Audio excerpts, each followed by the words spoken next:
Sports. We are Baltimore. We are MC.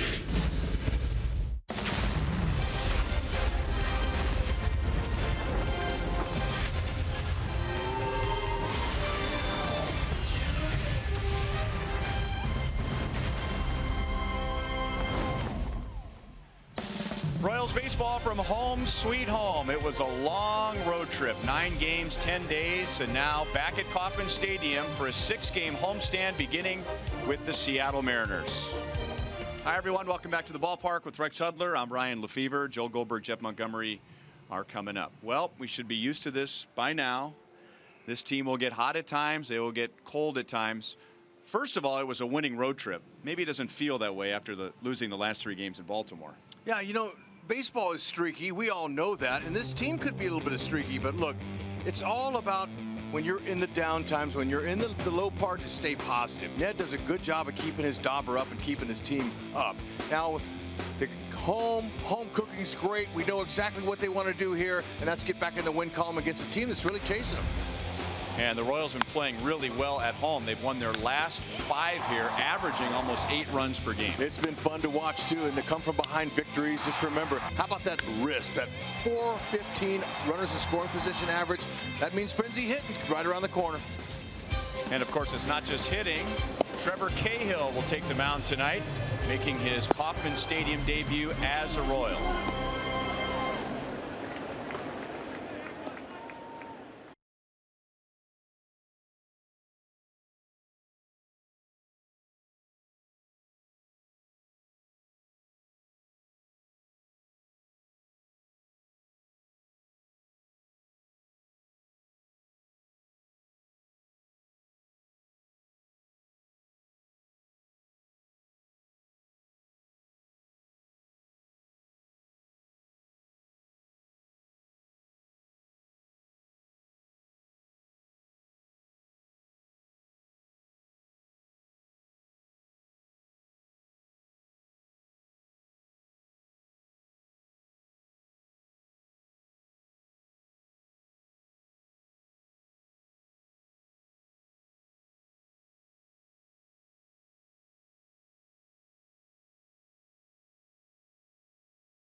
Is brought to you by Academy Sports and Outdoors, for all, for less.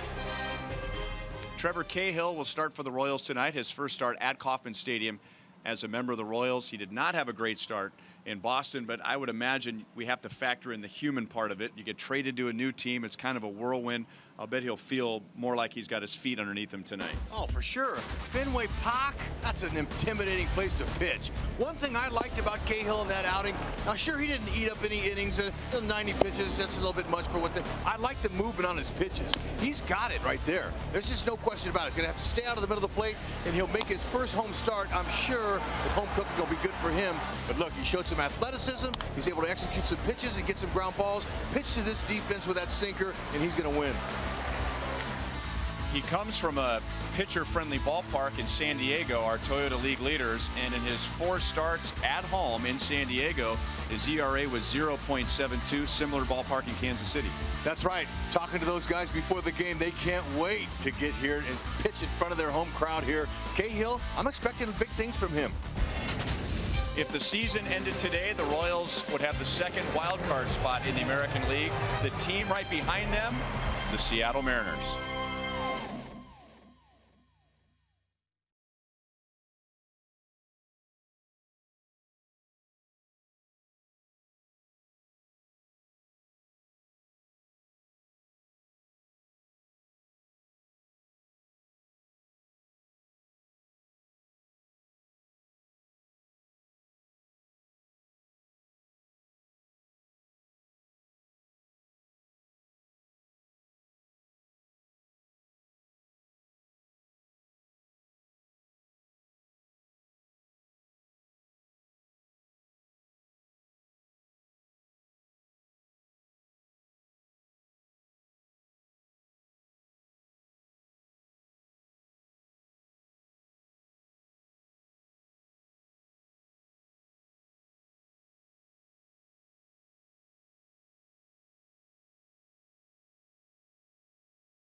You know, the Royals swept the Orioles in May. They just paid the Royals back in Baltimore. The Royals swept the Mariners in early July. So, you know, they've got payback on their mind. Royals took 3 in a row, those leading up to the All-Star break, and now here comes Seattle. They've won 13 of their last 20 games. Watch out, they've got some offense. You see Gerard Dyson mixed in there with Segura, Gamble, Cano, Cruz, Seager. They've got some players, and they're hot, and believe me, they are just a few games behind the Royals in the wild card. They're looking to do some damage here at the K. After being swept, believe it, but still, the Royals have a lot to go, and they've got 1 game to win. That's tonight. Joel and Monty are coming up, and Monty will share his thoughts on Royals starter Trevor Cahill.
Cahill throws his first ever pitch as a home player here at Kauffman Stadium. Joel Goldberg, Royals Hall of Famer Jeff Montgomery back at the K. And Cahill has a 0.72 home ERA this year. That was all at Petco Park. Now he moves over to Kauffman, and we heard Hud say a lot of movement on the pitches, but how does he turn that into a good thing? Well, I think the biggest thing, when you have 4 quality pitches, you want to get in situations where you can allow those pitches to work. And oftentimes, it's not just missing bats, it's actually trying to hit bats with those quality pitches, because you've done a good job in disrupting timing. You're going to hit the bottom half of the bat. You're going to see a lot of ground balls from Trevor Cahill when he's on. Hopefully tonight, he's going to be able to really allow this defense to show itself and do a good job for him. Well, he has only ever had 2 starts here at the K. His last one was in 2010, so it's been a while. And interesting that the last time he faced the Mariners, which was also a bunch of years ago, Jason Vargas was the opposing pitcher. Tonight, he'll need to go against Gerard Dyson and the Seattle Mariners. First pitch coming up. Ryan and Hud are back after this.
Missouri Lottery. Every ticket played gives back to Missouri schools, so play it forward with the Missouri Lottery.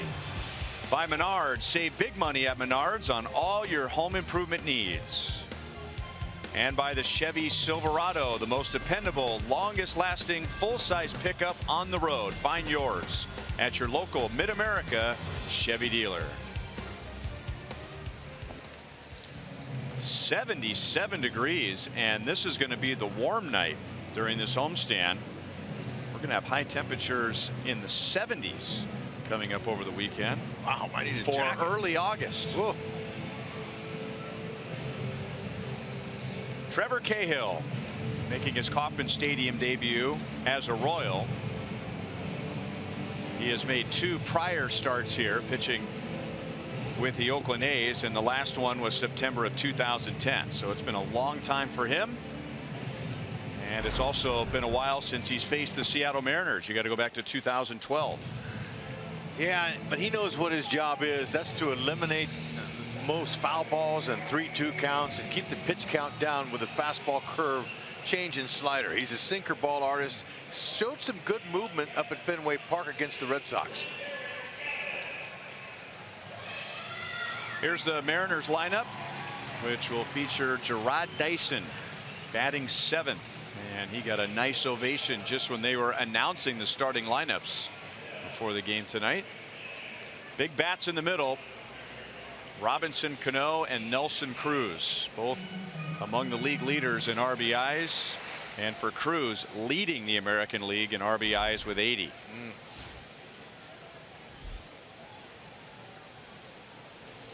Cahill misses up and away, ball one. Yeah, you know, when the Royals caught the Mariners in Seattle, when they swept them, it seemed like the offense was just a little flat, but this team overall, the numbers are really good. They can hit the ball. This kid Gamble here, he's been a big surprise this year, using the whole field. Has some pop, but you know, going gap to gap, hitting it where it's pitched, got a good level swing.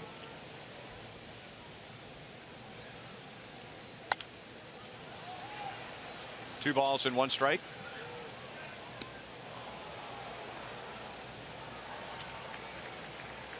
Trevor Cahill had really 4 high stress innings on Saturday at Boston. A lot of 3 and 2 counts. 5 to be exact. 2 balls, 2 strikes. Yeah, you know, he wasn't able to control the movement he was getting on his pitches. I mean, I was impressed with what he was getting, the sinkers and sliders, and everything was moving, but he couldn't control it. Curveball, that's been a big pitch for him this year, and he underhands to Hosmer for the out.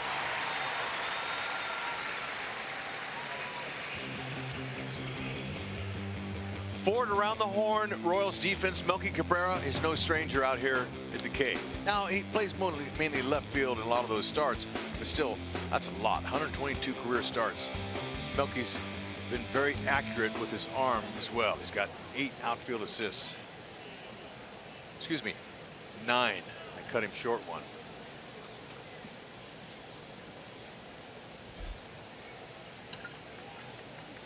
Gene Segura with 1 out. And that's hit into the crowd off the right field line. Another Mariners hitter among the league leaders in batting average. At .319 is 5th best. After leading the National League last year in hits with over 200 playing for the Diamondbacks, and he fouled that one right off of Salvi's mask.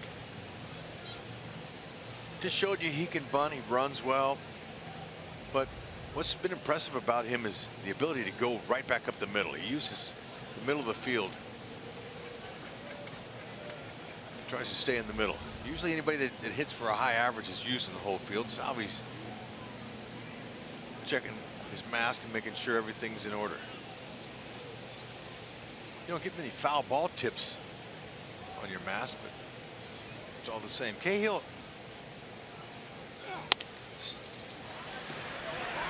Hosmer will take this one himself. 2 ground ball outs. And that's what he does. When his pitches are working down in the zone, they're going to hit a lot of the top. It's not overpowering. He's going to average 90 miles an hour on his fastball, but that's plenty good enough if you're locating properly. But you can see the ground ball rate there. That's 10th best in Major League among starters. He's good. And when you have a defense that's behind him like that, that's the #1 team in fielding percentage in baseball, that's a good combination.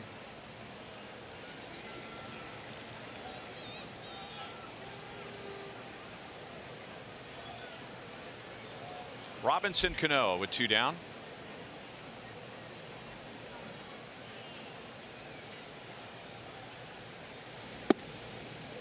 Taking all the way, and strike 1.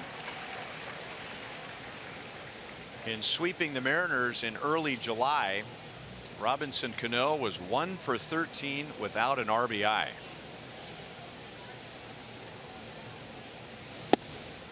Late movement and a little bit high. 1-1.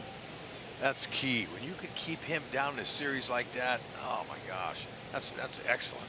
He's a guy, he'll pull the ball, but he'll go the other way. He's a real professional hitter. Stayed back on a changeup, and Kane races back, takes care of Cano. The Mariners are down 1-2-3. With Merrifield, Lorenzo Cain, and Melky Cabrera in his return to Kauffman Stadium with a Royals uniform on again.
crazy. Last homestand that carried into Detroit, it carried into Boston, and you figure of all places, Camden Yards, the offense would just continue to roll along, but the Royals scored a total of 3 runs in that series at Camden Yards, batting just 161 as a team and not hitting a home run. So that sets up busting out tonight against Giovanni Gallardo, who has a 5.34 ERA, and he's given up 14 home runs in 97 innings. He has 9 home runs to right-handed hitters and 5 to left-handers. Fastball, slider, curve change. 290 average off the fastball. 311 on the slider. That means it's flat and hanging up there. But I tell you what, he's been rejuvenated. He had 4 appearances out of the bullpen. Velocity came up, got his confidence back, and now he's back in the rotation. Oh, veteran pitcher. Parts of 11 major league seasons. He knows how to pitch. Witt hit .302 on the road trip with a home run and 5 driven in. You know, and if we learned anything about the numbers from pitchers, as we try to show you before the game, that's the track record and what they've done so far. But it has nothing to do with what's going to happen tonight. There's no way the Royals figured that the 3 pitchers that faced them in Baltimore was going to have their best starts of the season against them. You just never know.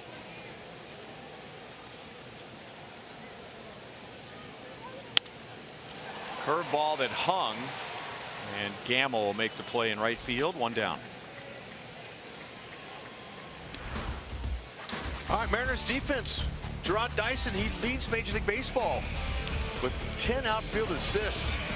We know he's got a good arm. I saw him throw somebody out at third base the other day on a 1-hop pick and tag. It was a really nice throw. He's been very accurate, and he knows the confines here very well. Shown his arm time and time again. 46 career.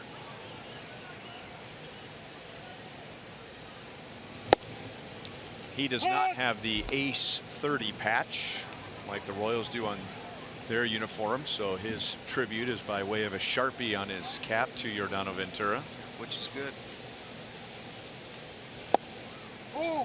breaking balls a little bit low. 1 ball and 1 strike to Lorenzo Cain, who did not play last night in Baltimore. Otherwise a good road trip. 343 with 9 runs scored, and batting second since the arrival of Melky Cabrera. That is slash foul, and it's 1-2.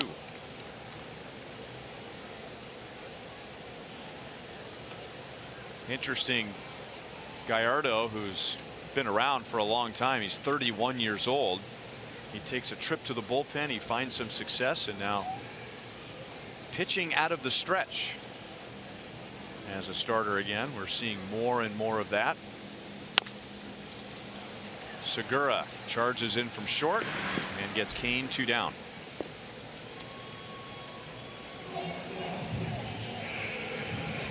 Well, if the season ended today, the Royals would have the 2nd wild card spot, and the game would be played at Yankee Stadium. Royals have a half-game lead over Tampa Bay and a game-and-a-half lead against Scott Service and the Seattle Mariners, who've been playing a lot better. They were on their way to rock bottom after the Royals swept them in Seattle right before the All-Star break. Melky takes a strike. They had fallen to 5 games under 500 on July 8th, and now Seattle has won 13 of their last 20. They're rolling. 1-1 on Melky. 2 for 10 with a double and a run scored in the Baltimore series.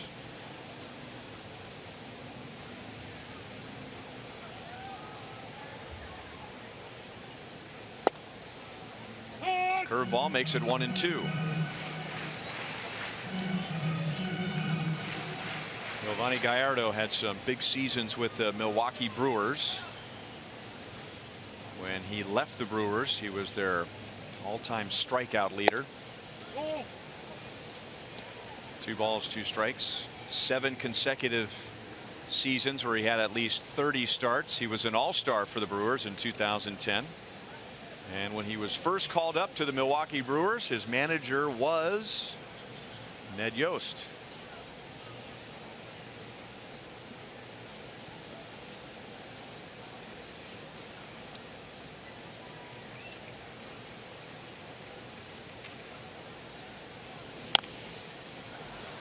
Up the first base line. Tough play for Gallardo, and he throws it away. I like how home plate umpire Larry Vanover was right on that to see if Melky was on the left side of the running lane. Vanover was all over it. No call. It's base hit all the way. Service is coming out now, the manager for the Mariners, and most managers are on a play like this. Watch Melky, though. He's been around long enough. Got to stay on the line or to the right. That's close. tough. It Yeah. was close. But Vanover watched. I saw Vanover. He followed Melky, and he was looking right at him the whole way just to make sure that he was in really good positioning. So Vanover was there. Melky now with his 10th infield hit. So he's on that line. You can see almost that left foot is on the other side. When he was hit, his foot was in between the two lines. Yeah, no, it's going to stand. I like it.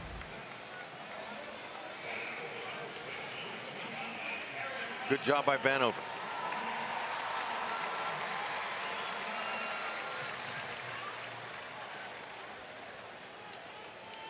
Runner at first, 2 down, and now Eric Hosmer, who has an 8-game hitting streak. He had 9 RBIs during the road trip.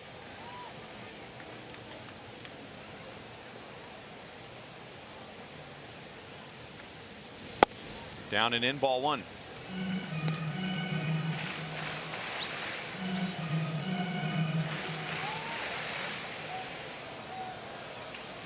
He's raking just right under lava hot during the streak. Beautiful. Using the whole field.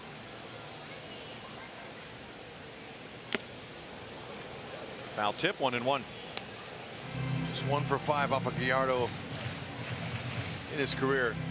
Pretty much left side wide open. Seager now's moving. Third baseman playing shortstop. Now he's moving towards second base. Haas knows all about that. Those lanes over there. Especially with 2 strikes, he'll use them. He'll take those pitches to the opposite field. Didn't that time. Valencia to the bag unassisted, so Cabrera is stranded, and at the end of 1, no score.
A long road trip. The Royals and Mariners will play 4, and the Cardinals will be here next Monday and Tuesday, and then the Royals will hit the road again for 8 days to St. Louis, Chicago, and Oakland.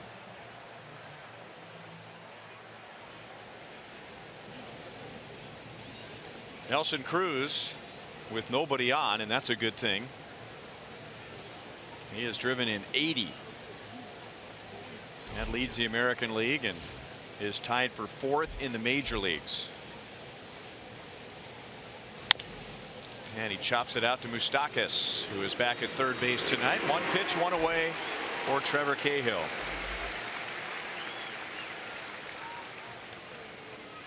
He's got to be feeling a little bit better now.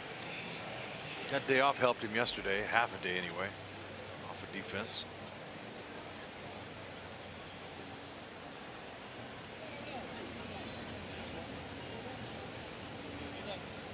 That'll bring up Kyle Seager. We were talking about how Robinson Cano was really quiet at the plate when the Royals swept the Mariners in Seattle. Kyle Seager was 0 for 7 and did not have an RBI. But he's been swinging the bat much better and had a 9-game hitting streak come to an end last night in Texas. Strong pull hitter. Looks to pull, especially where he's hits in his home games at Safeco. Short porch and right. He takes advantage of it.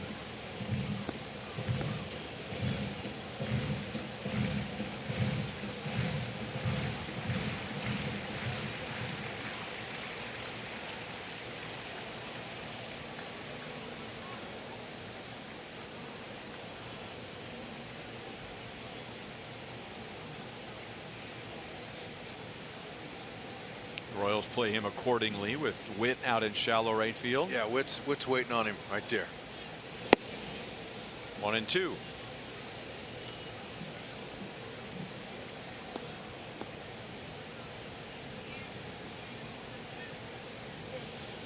It's early, but 3 of Cahill's 4 outs have been on the ground. 2 balls, 2 strikes. Royals did a nice job holding Seager down in that series at home as well. They swept him up there at Safeco. Good job. Him, Cano, that's the meat of their order. He pulls it into the right field corner and into the crowd for a home run.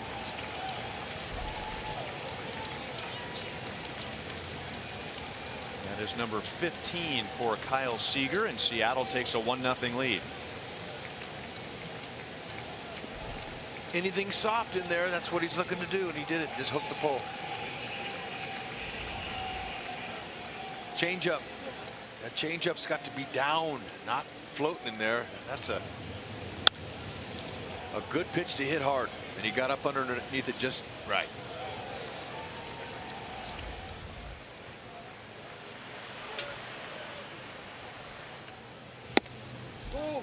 Upstairs to Danny Valencia.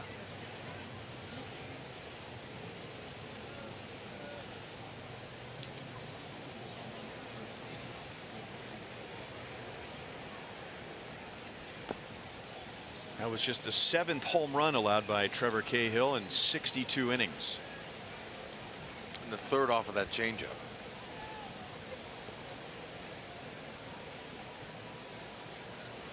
Changeups that are elevated, that are anywhere over the plate, it doesn't matter outside, inside. If they're up, hitters, they recognize those, and it kind of speeds their bat up, and they get to them.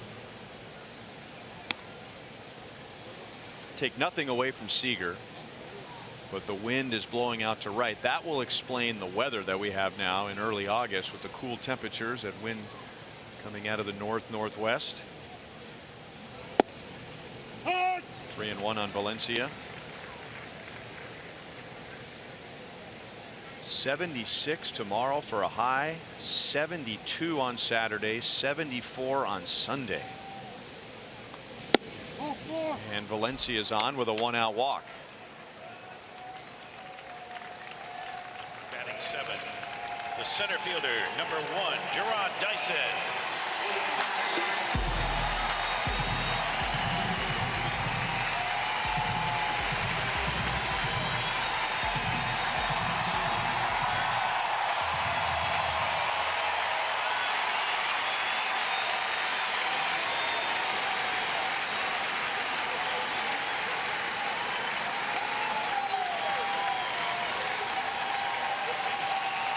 Well, you can read about how much the fans miss you. You can hear about how much the fans miss you. But something like that will really make it hit home. Sure will. Very special. Not surprised. Knew the Royals fans taking care of one of their own.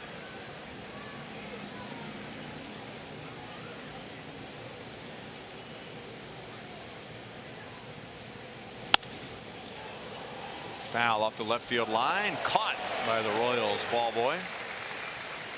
Let it go, Rich.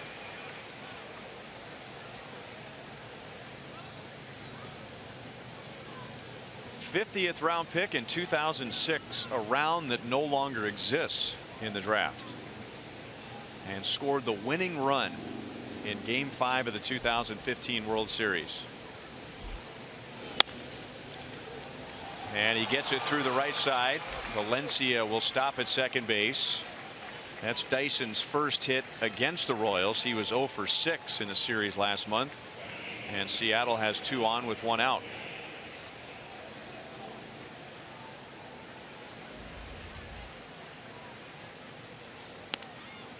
Up 92, center cut middle.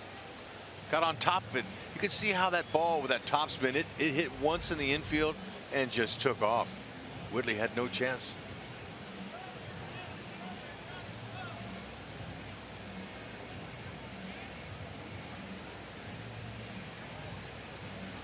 Guillermo Heredia playing in left field.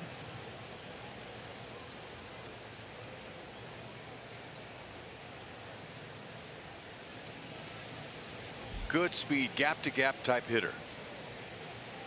Can run. Plays an excellent center field.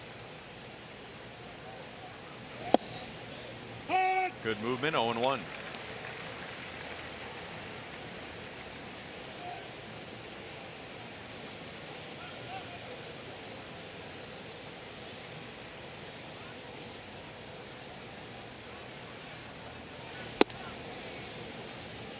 Curveball stayed inside. 1 ball, 1 strike.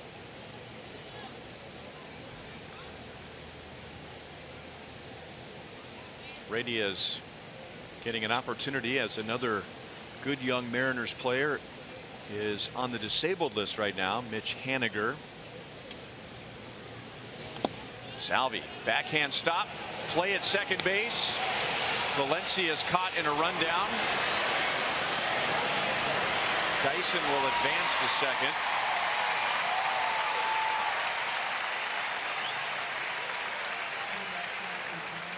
Runner at second, 2 down.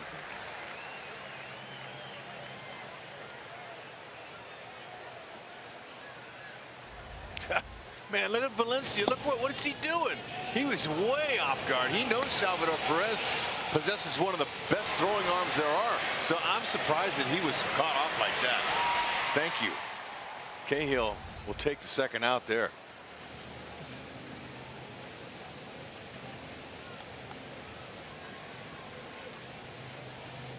Two and one on Heredia. Mitch Haniger had a scary injury the other day. University of Kansas Health System injury report update. Hit on the face against Jacob deGrom, the hard-throwing right-hander for the Mets. A facial laceration put him on the disabled list. 2 balls, 2 strikes. And Haniger was playing well for Seattle. Got off to a really good start.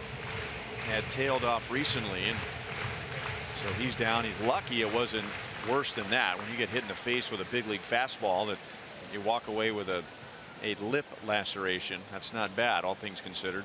Yeah, no, I haven't seen a guy foul a ball off like that. Off himself. Kyle Seager homers into the right field corner, and Seattle takes a 1-0 lead. Great pitch there.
has his first hit.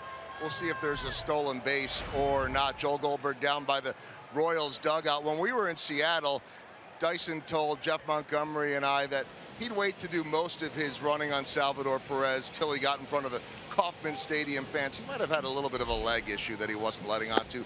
Did have one stolen base, and that we'll see if anything develops here. But as Ned Yost predicted, it'd be a big ovation from the crowd. That happened. Eric Hosmer called him the heart and soul of the Royals when he was here.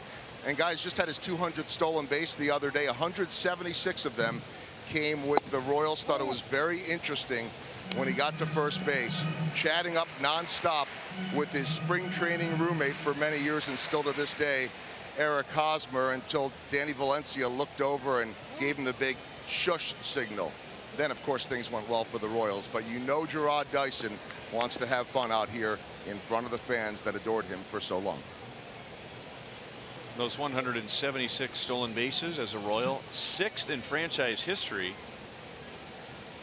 which is pretty special when you consider he was not an everyday player when he was here. He made the most of his opportunities as a part-time player. Sure did. I don't remember him wearing a mouthpiece. That's something new.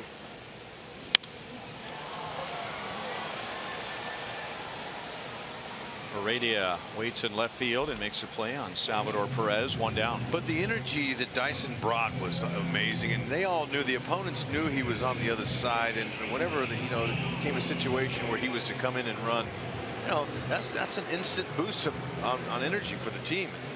Confidence. He brought a lot.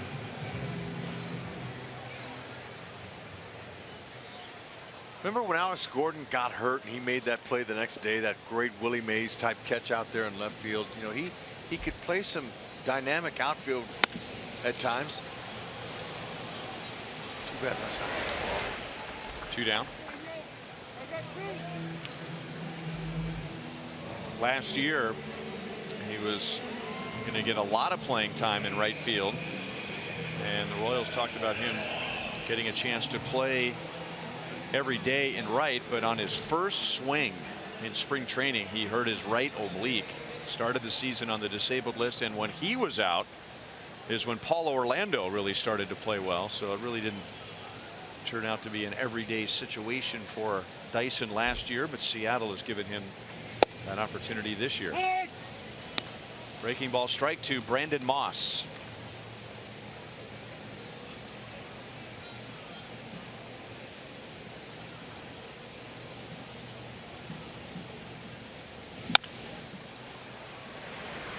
That's Cano, the second baseman. And with just 7 pitches, Gallardo hits the Royals in the bottom of the second.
Weishauer has served as the Clay County trustee on the Mid-Continent Public Library Board, ensuring that the library only use taxpayer resources wisely and efficiently.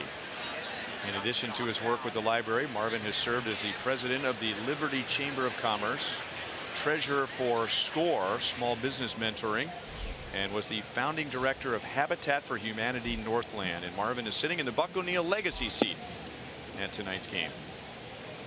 Thank you, Marvin. Mike Zunino, 16 home runs with a .225 batting average. 1 ball and 1 strike.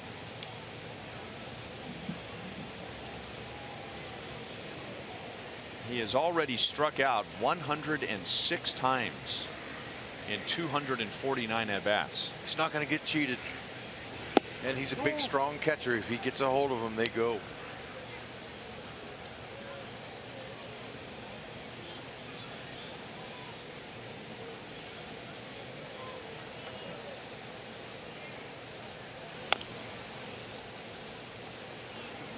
Two and two. Keep the sinker down on him. You can get him to roll over to the left side. He's got to keep everything down.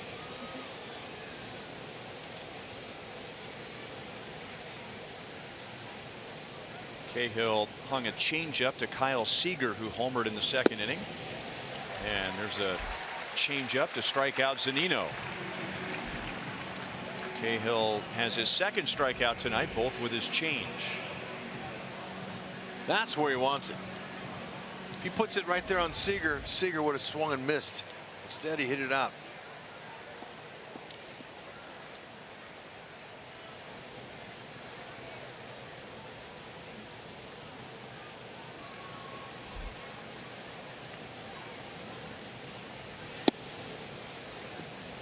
Now ball 1 on Ben Gamel, Mariners leadoff hitter, grounded back to Cahill in the 1st inning.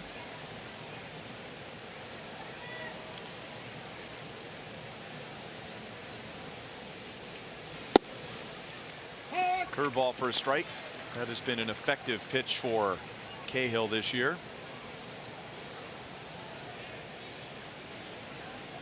This has been a big strikeout season for Trevor Cahill, who never really was a big strikeout pitcher. 2 balls and 1 strike. That's a little rare. It seems like the older a pitcher gets, the more they become a contact type pitcher. Yep. Usually the strikeouts come early and fade away late, but his strikeouts have spiked this year. And 1 hop to Moustakas, who is playing in. He gets a big hop. Gamel is out, number 2. The Sweet Life with Salvi. Enter to win at Royals.com/Salvi for a private meet and greet with Salvador Perez. You'll attend batting practice and get an exclusive VIP suite experience at the game on September 28th. That's compliments of Price Chopper.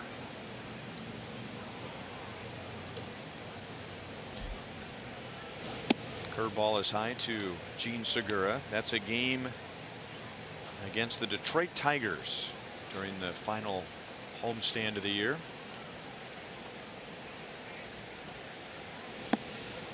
Sinker is low. It always seems like when you're talking about a pitcher who throws a good sinker slider, he's a sinker slider guy, right? It's pretty rare to see a sinker curveball guy. Yeah, and you know that does a lot to mess up the batter's eye level.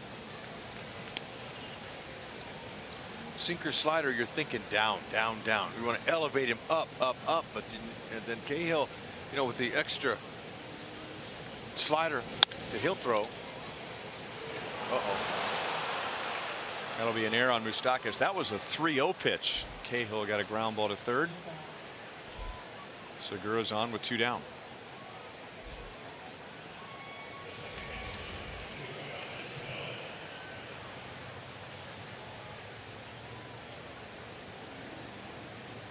Had a hard time with the separation. 7th error.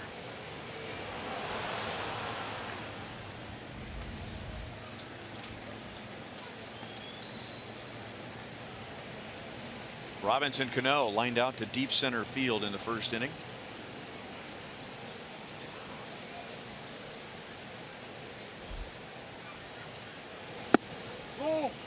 Plus, you know, you put that arm angle there. He's got a funky arm angle too. So I'm not surprised to see him piling up more strikeouts. The curve, change, slider. You know, it's like you said, he's not just a sinker slider guy. He's got a lot to offer. He's got some different angles. Luke Hochevar, early in his career, was a sinker curveball guy. Jake Peavy comes to mind. The late Darryl Kyle was a sinker curveball guy. But it always seems like sinker and slider go hand in hand.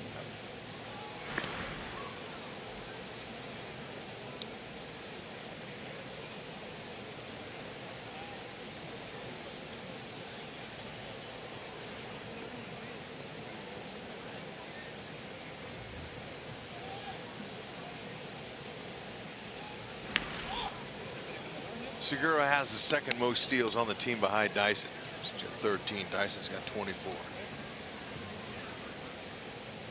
Think he's going to run here with 2 outs and Robinson Cano at the plate? I wouldn't.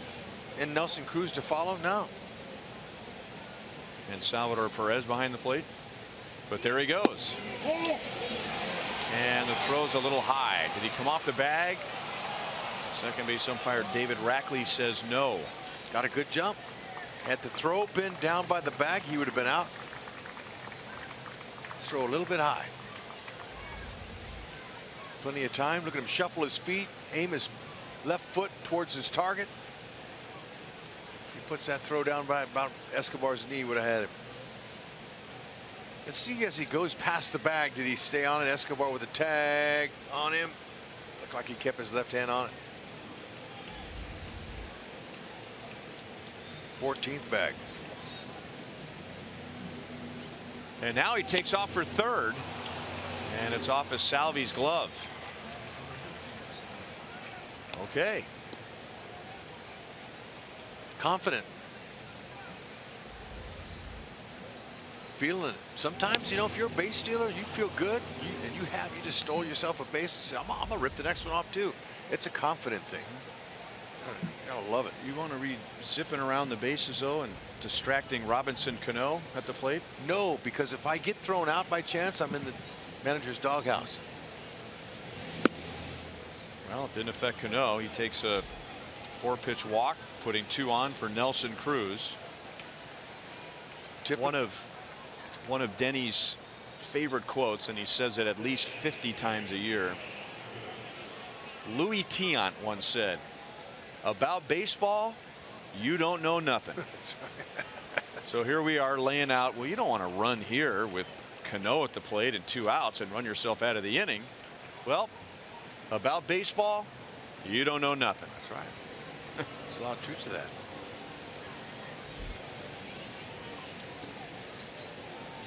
.80 runs driven in for Nelson Cruz, and he takes a whack and he misses the first pitch from Cahill. He grounded out to third in the second inning. A 2 RBI lead over Jonathan Scope. We just saw him in Baltimore. And a 6 RBI lead over his teammate Robinson Cano, who's at first base. So a couple of gift runners for the Mariners here. And now tapped back to Cahill, who works around a walk and an error.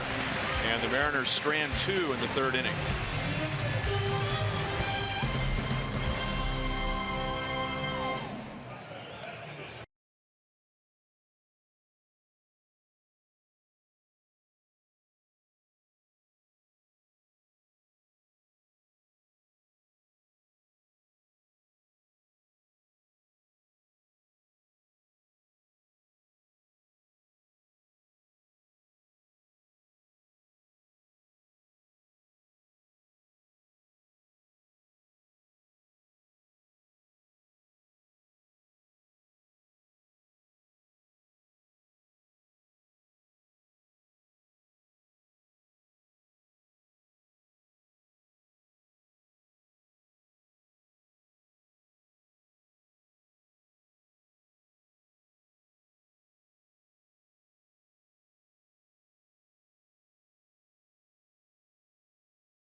plate, and man, oh man, do we hope he has a homestand like he had that last one.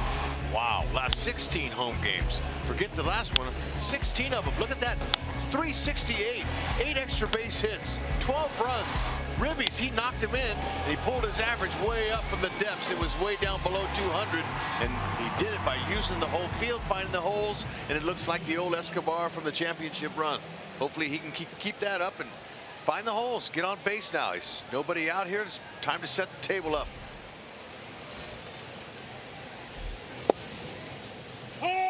Gallardo throws a strike.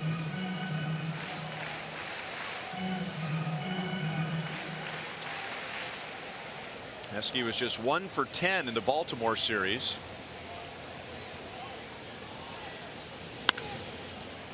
Foul outside of third, and it's 0-2. Escobar, Gordon, and Merrifield coming up. Gallardo has begun tonight, retiring 6 of the first 7, giving up an infield single to Melky Cabrera in the first. He had a 7-pitch 1-2-3 second inning. 1 ball, 2 strikes. These two guys were teammates with the Brewers, Escobar and Gallardo.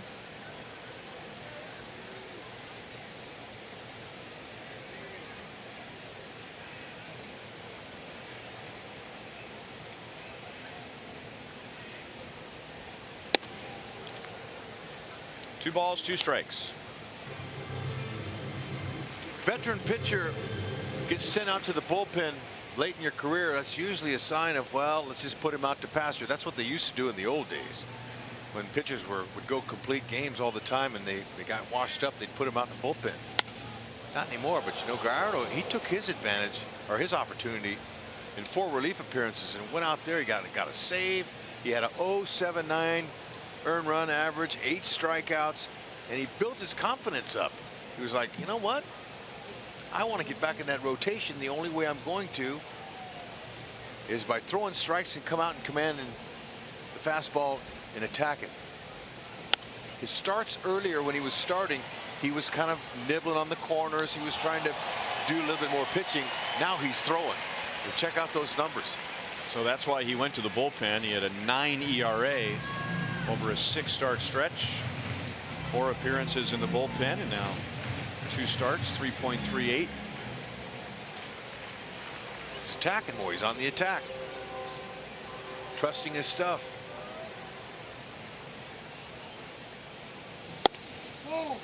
Full count.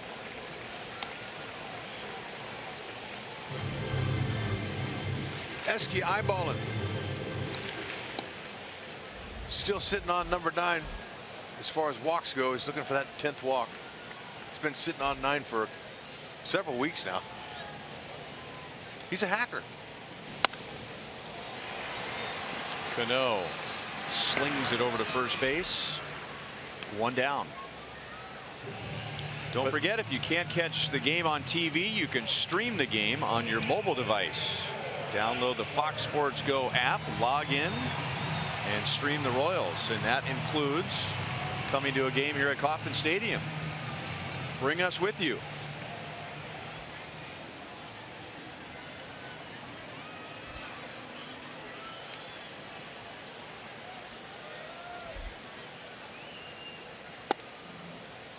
Ball 1 to Alex.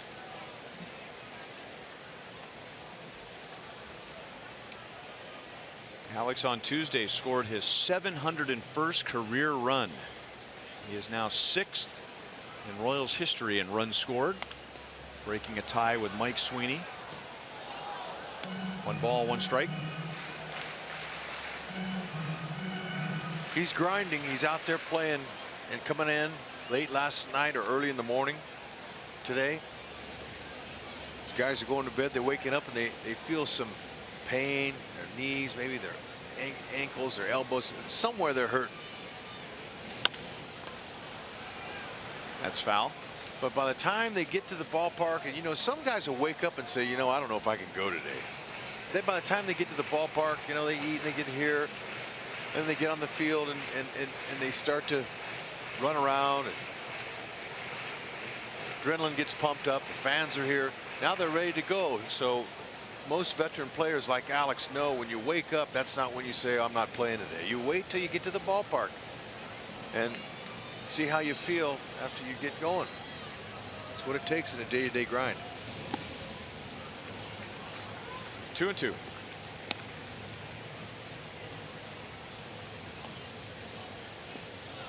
mind is really strong. You tell your mind, you know, hey, look, I'm in there. I'm going to play no matter what. Stay at it. They believe he's going to pull it.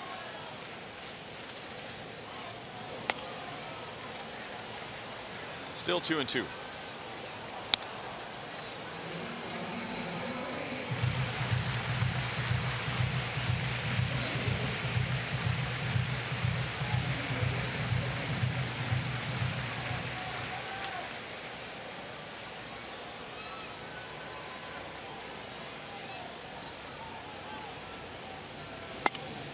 And he does pull it. Cano throws him out. 4-3, 2 down.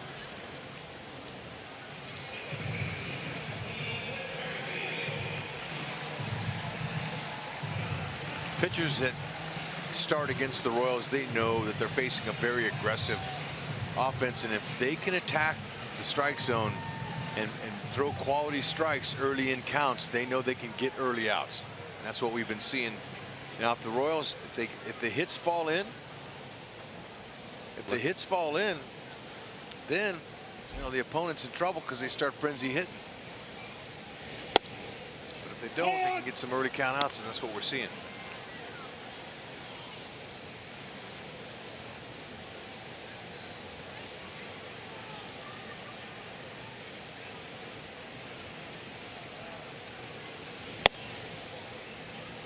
One ball, one strike. Go back to July the 1st. Whit Merrifield has the most extra base hits in the American League, which includes 12 doubles. Showed you those numbers the other day. Whit in the month of July did something that only Mike Trout has done in the last 15 years, and that is have 18 or more extra base hits and 9 or more stolen bases in a month.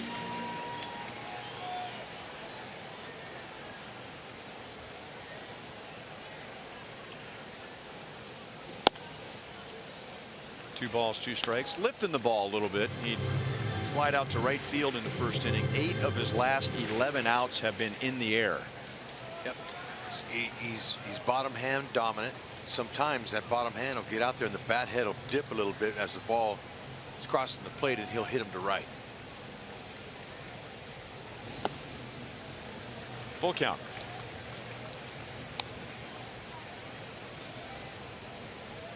And I think it's only human when you go to Camden Yards and you're just hitting the daylights out of the ball. How do you not think about lifting a little bit more with the dimensions in that ballpark? No, you're right. It's a natural tendency. That was down. Witt's upset. He knows that was ball 4. Have 11 of his home runs, excuse me, he has 11, but I'm going to say about 4 or 5 of them have been to the opposite field, and that's why he likes to push that ball out there with his bottom hand. And at Camden Yards, it looked like he was trying to go that way. That's a good stadium for hitting the ball to the gaps. This one right here is not, if you're trying to hit home runs. But there's a lot of doubles and triples in this ballpark if you're going to hit to the gaps. 2 of his 11 have gone to right field for the home runs, to be specific.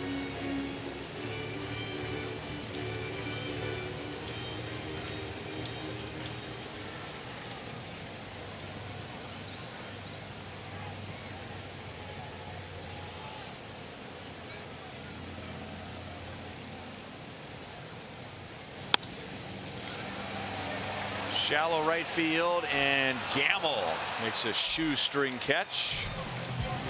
And the Royals have just an infield single in their first 3 innings against Giovanni Gallardo.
coming up. Kyle Seager. Change up, just elevated. Quick hands. Good swing path too. He could have just as easily pulled that ball about 50 feet foul. So he is 5 out of 9 with 2 doubles and 2 home runs against Trevor Cahill. Is trying to find a way to get him out, so he starts him off with a curveball, and it's 0-1. Lots of times that ball that's 2 or 3 inches on the inside part of the plate, that top hand will hook it just like you're talking about. It's that bottom hand though that keeps it from hooking. He stays through the ball. I don't know if Seager just looks stunned after that swing, like he lost track of the ball when it was halfway to home plate. What was that? Looked like he was swinging underwater. That's big league yacker. Big league curve. Yeah, like he just woke up out of a nap and he happened to be standing at home plate. Where am I? What time is it? Where are we? Heads up.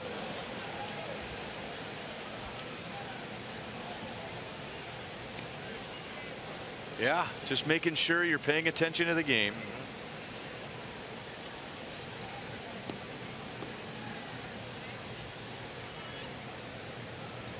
No way you don't flinch when that comes at you like that.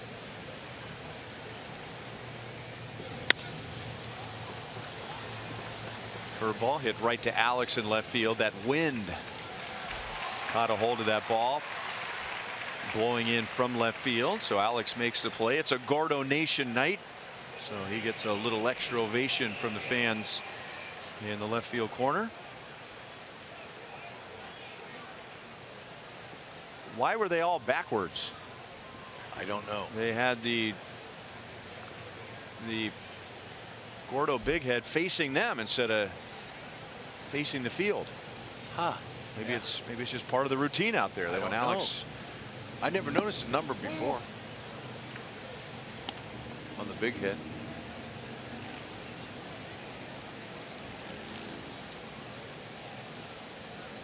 Is the that's what it is. The 10.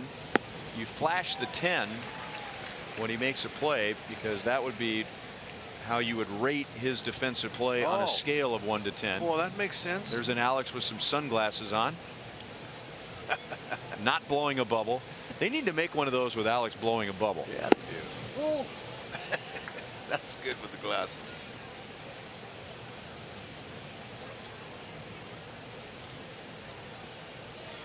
He's playing a solid left field. I'll give him a 10.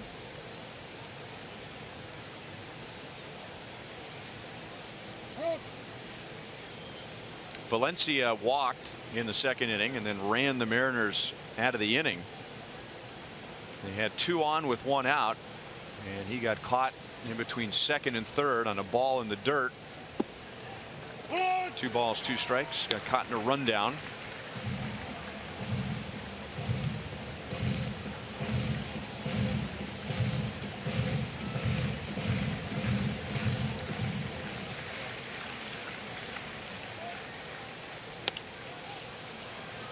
Fastball fouled away.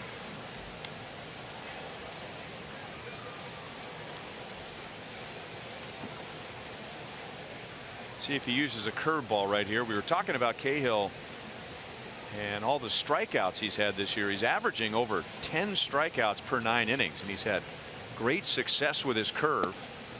It's a changeup. 3 balls, 2 strikes.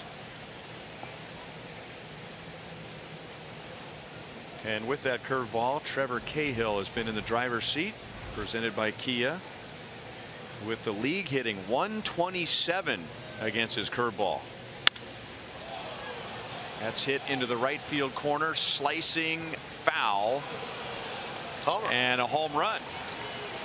How about that? Hit the pole.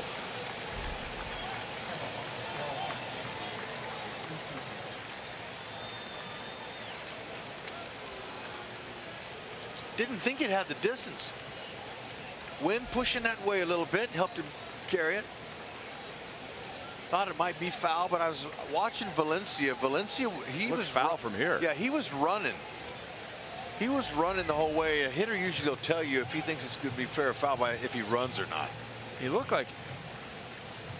Yeah, I think that hit the railing to the right. He ran the bases. Valencia did, looking into the Royals dugout the whole time, expecting somebody to pop out. So this is a crew chief review. The Royals can request this. This goes back to the original replay rules. They will not be charged with a challenge. Yeah, look, I thought it hit the railing just with the way it shot back into the crowd. Then I immediately. But it was very close to the foul pole. Yeah, I saw Chad Fairchild, first base umpire, going home run right away. Hard to see all the way down there without the. But let's check and see.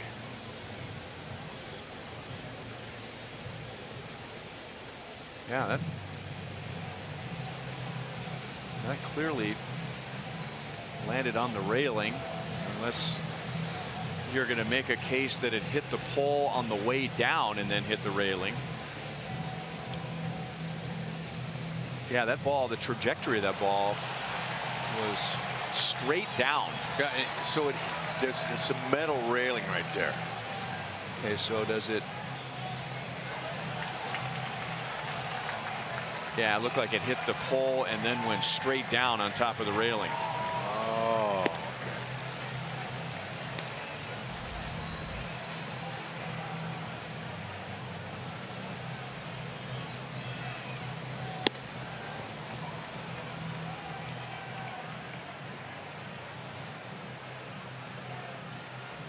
Larry Vanover on the right is the crew chief. On the left, Chad Fairchild, the umpire who made the call.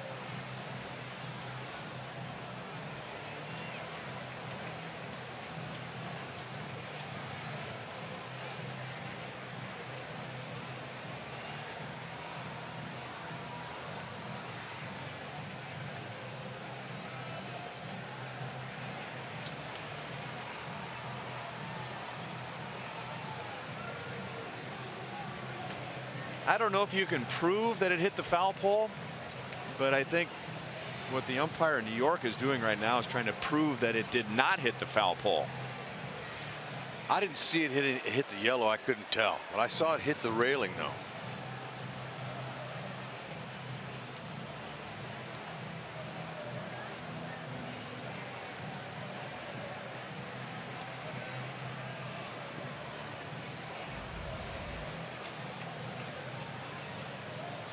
Yeah, watch.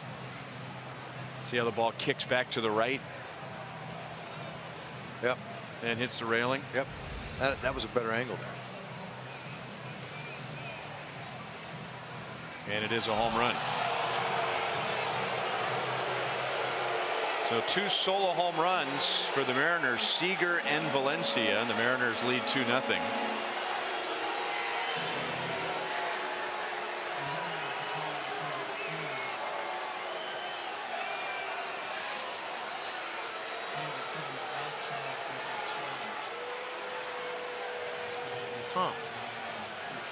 Well, Ned's convinced that it was something else. Again, it's hard to. And Ned just got ejected. It is hard to prove one way or the other whether it hit the foul pole. The only thing you can prove is that it hit the railing, and the railing was in foul territory.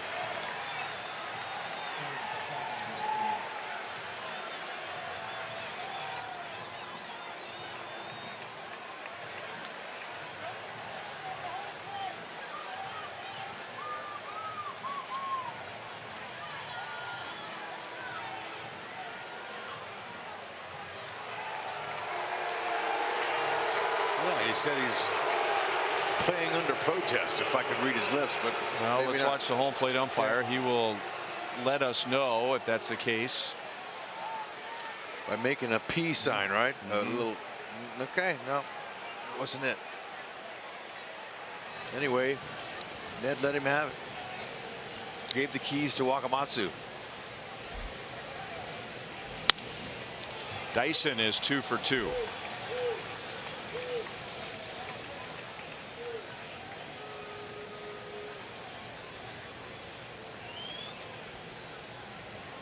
So 2 home runs into the right field corner for the Mariners.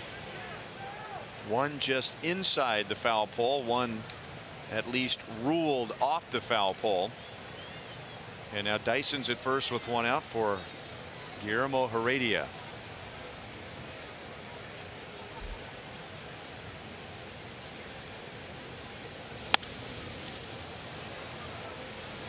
Melky backs up in right field and makes a play. Heredia is 0 for 2.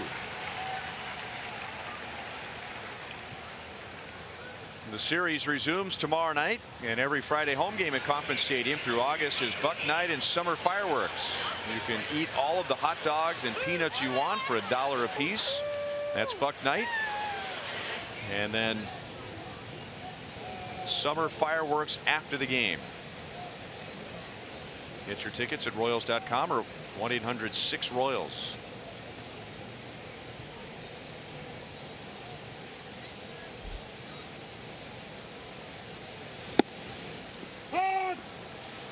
Mike Zunino struck out in a changeup in the 3rd inning.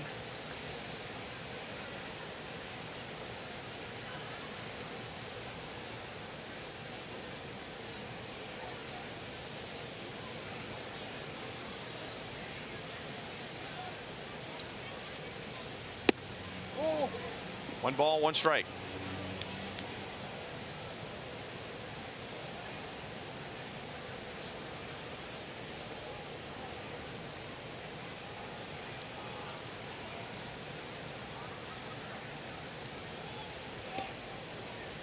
Gene Segura stole 2nd and 3rd base against Cahill with 2 down in the 3rd inning.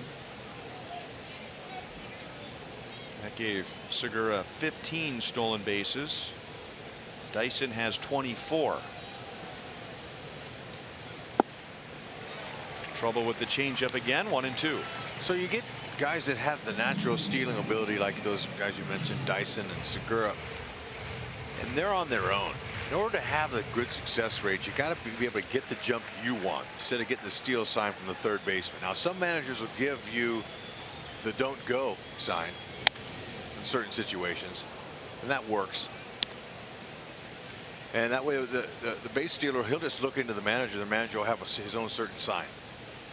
It says don't go on that.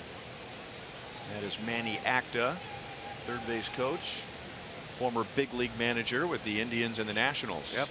Good experience. Dyson runs. The pitch is low, and the throw is offline. And Dyson looks in at Salvador Perez, who has a big smile on his face. It's interesting now with Salvi, an all-star, Gold Glove winner, Dyson, a veteran player, because there was a spring training game before Salvador Perez got to the big leagues, and Dyson at that time was known for his speed, and Salvador Perez threw him out by about 3 steps in a spring training game. And that's when the Royals became aware of what Salvi can do behind the plate, and now Dyson gets him at Kauffman Stadium here tonight.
at Wrigley Field today.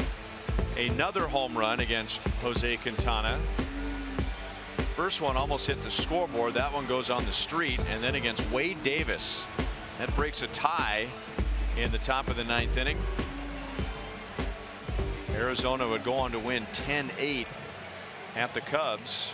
Arizona is in 2nd place in the National League West. They're 14 games behind the Dodgers and tied with Colorado for a wild card position in the National League. And the Royals will finish the regular season at Kauffman Stadium this year against the Arizona Diamondbacks. Both, we assume, will have a lot on the line in a 3-game series.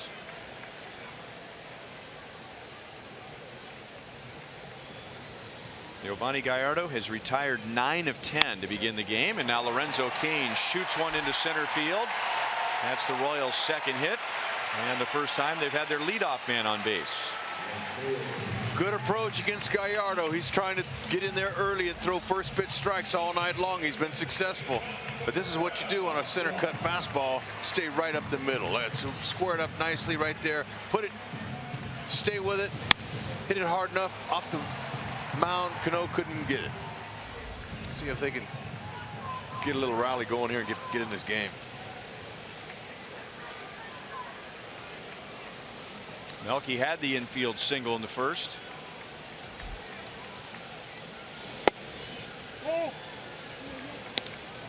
Hit a little dribbler up the first base line, and Gallardo threw it away. Melky did not advance beyond first base.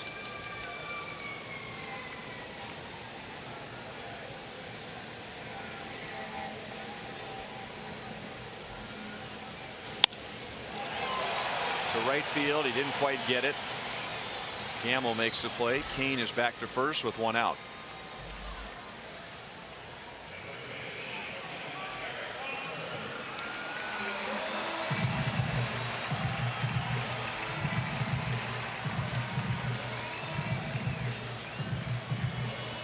Now Gallardo, he's trying to figure out who he's going to throw to if he gets a comebacker here with the overshift on Hosmer. Eric grounded out to Valencia at first in the first inning. Yeah, and believe me, these guys, they're all talking to each other. They know exactly who's covering, where they're looking. While we're showing you shots of the hitter, those guys are talking back and forth to one another, always communicating in the infield. Outfield's a lot different, but you have a little bit. You still communicate. You look at each other. The corner outfielders want to move with the center fielder when he moves, so you're always looking and you're aware of your teammates' surroundings and where they are, who's going where. Have to. And when you look at it from that angle, I mean, it's clear that it's going to be Segura, the cover man at second base. There's nobody near, but if he doesn't look and he gets a comebacker and he expects to see a shortstop and a second baseman up the middle, and there's only one guy, yeah, a little hesitation in trying to find your target could be the difference between 1 and 2 outs. Cain got a great break, and that throw goes into center field, and Lorenzo was deked by Segura. Segura had Lorenzo convinced that he caught that throw from Mike Zunino, so instead of going to third with 1 out, he stops at second. And that's the job of the infielder. You can't tell. He looked back for any contact, but Locaine didn't see the ball in the outfield. Segura's holding it there, and that's all it takes is a split second, and he can't advance to third. That's a smart play. Middle infielders, they try to trick you all the time in there, especially if they know the base runner is not looking. That's too late. And he didn't do anything wrong. No. I mean, you watch that. Pop up to the left side. Seager brings it down. That's a play that looks bad because the ball's rolling in center field, and everybody here, us included, everybody at home watching the game in their living room can see that the ball's in center field, but there's really nothing Lorenzo could have done differently. Yeah, no, and he's already in scoring position. Okay, you got me.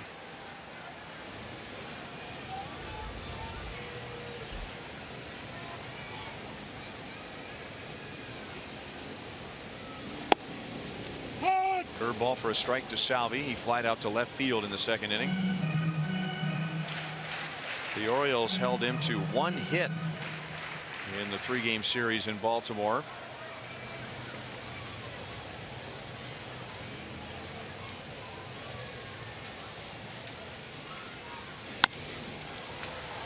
Cano was playing up the middle, and that'll do it. The Royals get a leadoff single. They get Kane to second, but fail to score.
Thoroughbred Ford. Every day there's a great deal waiting for you at Thoroughbred Ford.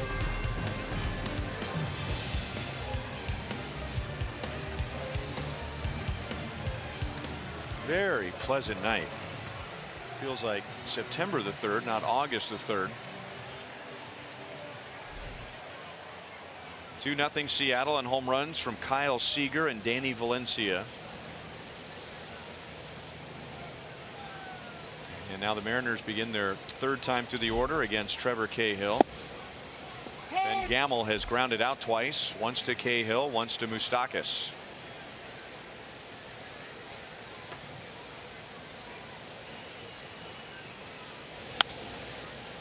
Oh, 0-2.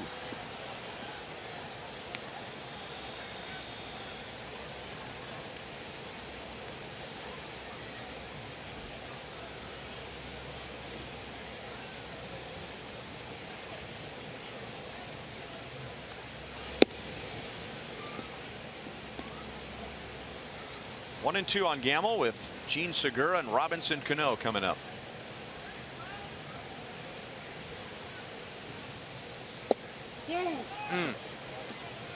Good spot right there. That's where we wanted it. Keep it in. That's right on the edge.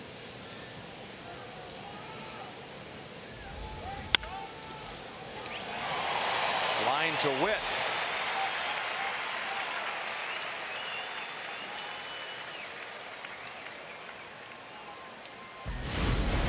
Let's check out Cahill's breaking ball. Nice. 84 down and the movement. Straight down. Starts up at the top of the zone. That one was in the middle and was missed. And you can see the depth on that pitch, that's why it's hard to get up underneath that. Beauty. Ball just falls right out. Bottom. Bottom falls out. Good spot.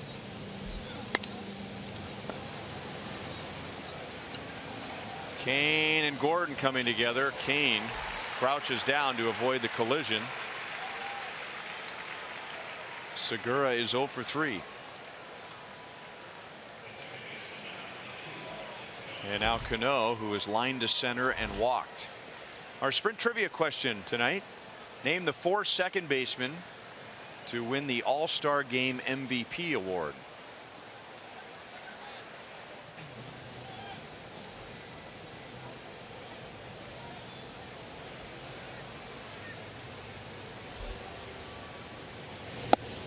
Did Cano win it Yes. the year before the All-Star game here?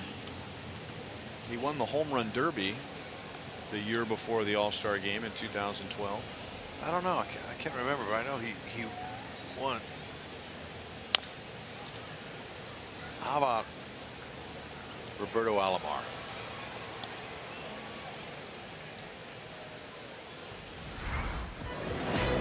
This is this year's All-Star game, right? He here. was the yeah, he was the MVP this year. Right. Waiter.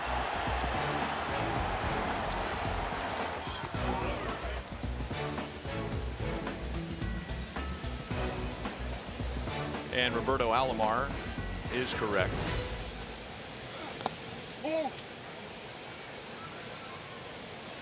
I will always remember the Home Run Derby because of his shenanigans here and the way he was greeted by Royals fans when he did not elect to include Billy Butler in the home run hitting contest in his own ballpark. Yeah, that's easy to remember because we were all here. That was fun. But I've never seen in all the derbies that they've had, I've never seen a hitter not hit one home run. Canofer is how it was referred to that night. He won't forget it either. There's Mike Minor warming up in the Royals bullpen.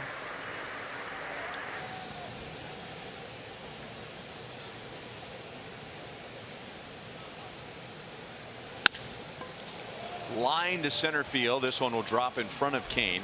Cano is on with 2 down. Similar to the line shot in the first time up tonight. He hit a really hard ball to 107. Exit velocity. Sinker, you see it going down, but he just went down and met it. Good head position. He stayed right down through the ball. One of the greatest hitters, left-handed hitters in baseball, no question. Cano. Doing it a long time now.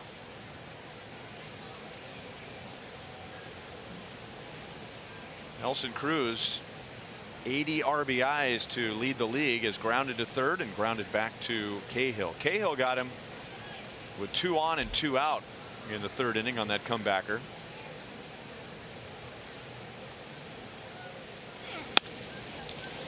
Right center field, slicing away from Kane. Cano goes to third. He'll be held there. So with 2 outs, back-to-back singles. And runners at the corners for Seager, who has already homered tonight. And here comes Don Wakamatsu. He is acting manager. Ned Yost was ejected in the 4th inning when a crew chief review went the Mariners' way and not the Royals' way. And so was Seager coming up and has outstanding career numbers against Cahill. The Royals will bring in the lefty Mike Minor.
Up a couple of solo home runs and departs with 2 on and 2 out.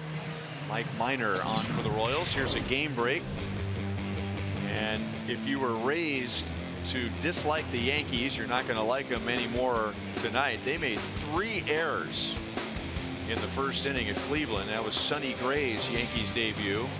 The Indians scored 2 in the first inning, and they have already beaten the Yankees 5-1 in a 2-hour 28-minute game at Progressive Field. So right now the Royals are 3 games back. They need a win tonight to get back to 2.5. Corey Strike Kluber with a fastball. Excuse me. Kluber, 3 hits, complete game. Chevy called to the bullpen. Mike Minor. Inherits Cano at third. Cruz at first.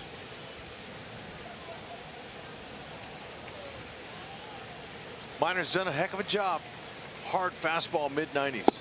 Slider, change.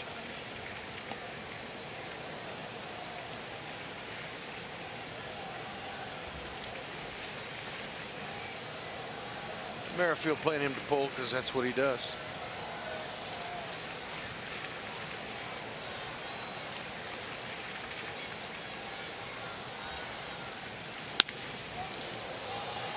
Center field into the crosswind, and Kane makes the play. So Minor gets the job done.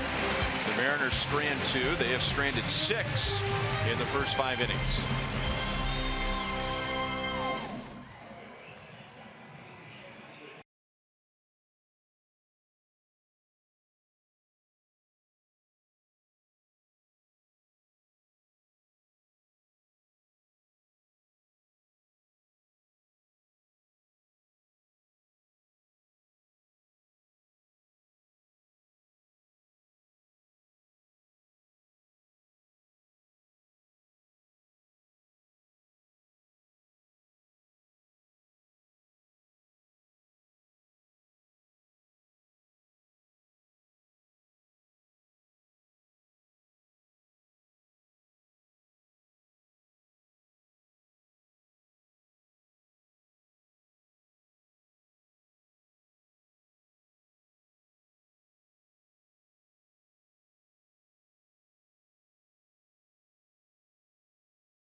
Still on top, 2-0, bottom of the 5th inning.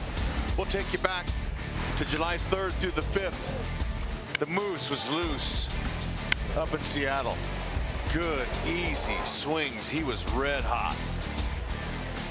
Didn't try to do too much, just put the bat on the ball. Good swing, combination of good, strong lower half and good hands.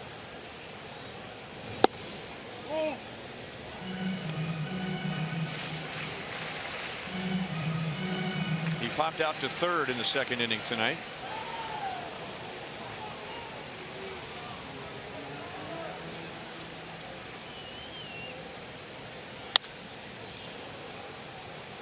One ball, 1 strike. Coincidence or otherwise, Mike Moustakas is 2 out of 19 since getting hit by Bruce Rondon in the final inning of the Tigers series on the road trip. Ned Yost, I asked him about that before the game tonight. He said coincidence. Just you can't keep up the pace that Moustakas had before he was hit on the leg. And at the same time, Ned wanted to get him off of his legs last night because that big bruise on his hip, the fluid was going down to his knee, and his knee was getting stiff. We saw pop up the other night in Baltimore where his heart wanted him to get to that pop up in front of the third base dugout, but his legs wouldn't cooperate. Yeah, and it was good to see Torres in there, you know, and Torres did a good job on defense, and he was moving around a lot. That would have worked Moose. I'm glad that Ned let him have the day off. He'll take the walk there. And you know, Moose is 5th in the league in home run ratio, 1 every 12.7 times at the plate. So that's good for 5th in the league. Leadoff man on for a second straight inning, and now Brandon Moss. Gallardo got him on a ground ball to second in the second inning.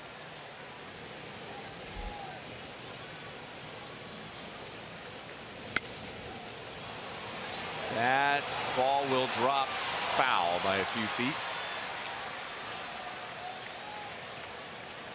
Moss should feel good every time he sees a Mariners uniform. He has more home runs and RBIs against Seattle than any other opponent in his career.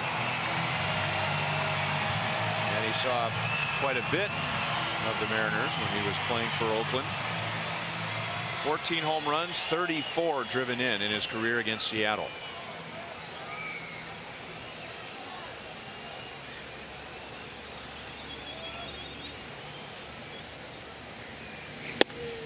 Upstairs, 1 ball, 1 strike.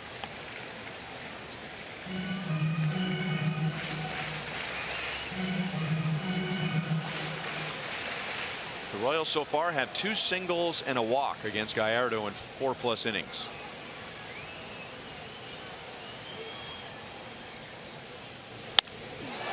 Deep to right field. Brandon Moss has another home run and 2 more RBIs against the Seattle Mariners.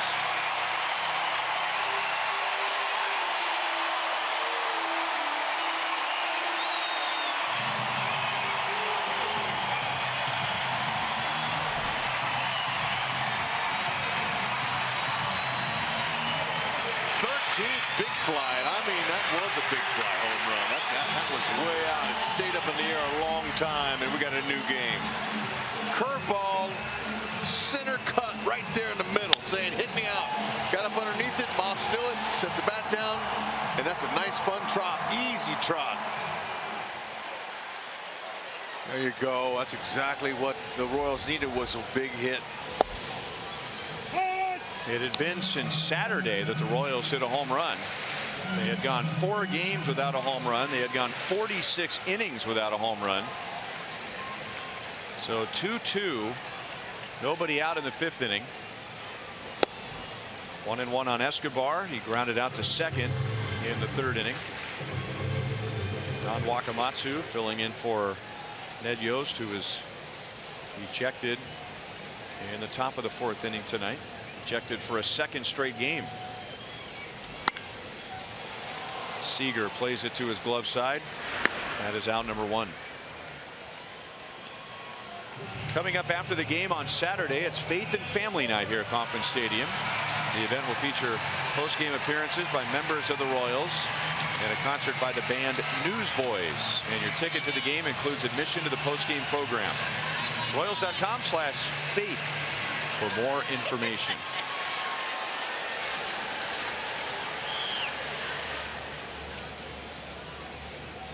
Nobody on, 1 out, and Alex Gordon at the plate. Gallardo misses upstairs.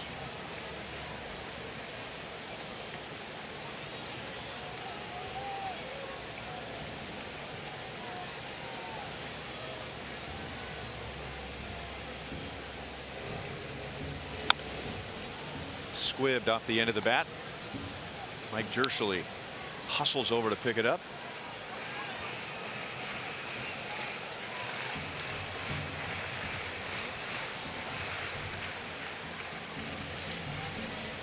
The big head faces forward when he's at the plate and backward when he's in left field. Okay. Just in case you happen to watch a game from the corner, you want to know what the locals are doing. Yeah, hey, and it's popular, and so is Alex.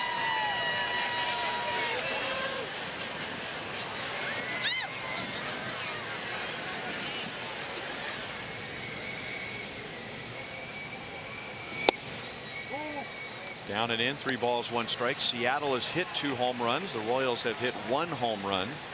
So all the offense tonight by way of a home run, and nobody in the American League has given up more home runs than the Seattle Mariners. Only the Cincinnati Reds have given up more.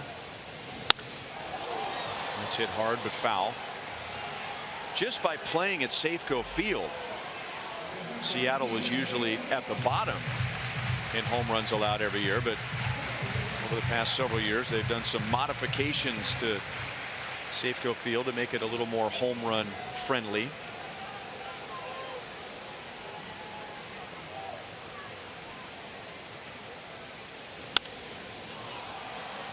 Still 3-2.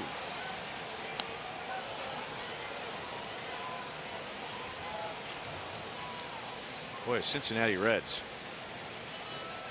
Hard enough to have to pitch in that ballpark in the first place, but they have some frightening pitching numbers.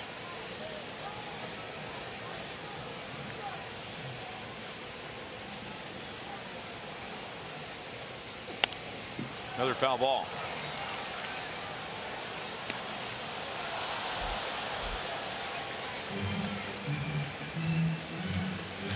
We were talking all week in Baltimore about how bad their starting rotation was before that series.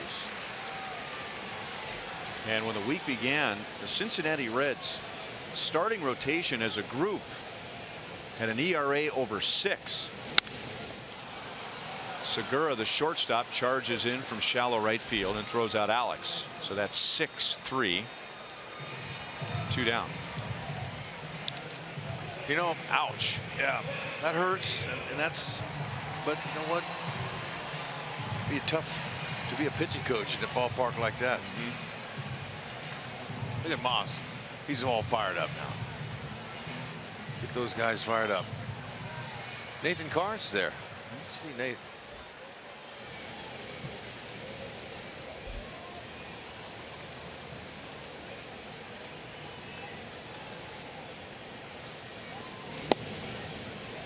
Witt takes a strike from Gallardo. He has flied out to right twice tonight. The second fly out was a result of a good running play by Gamble coming in on a bloop, catching it right off of his shoe top.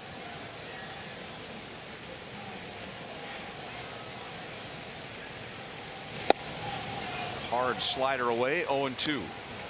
Great spot.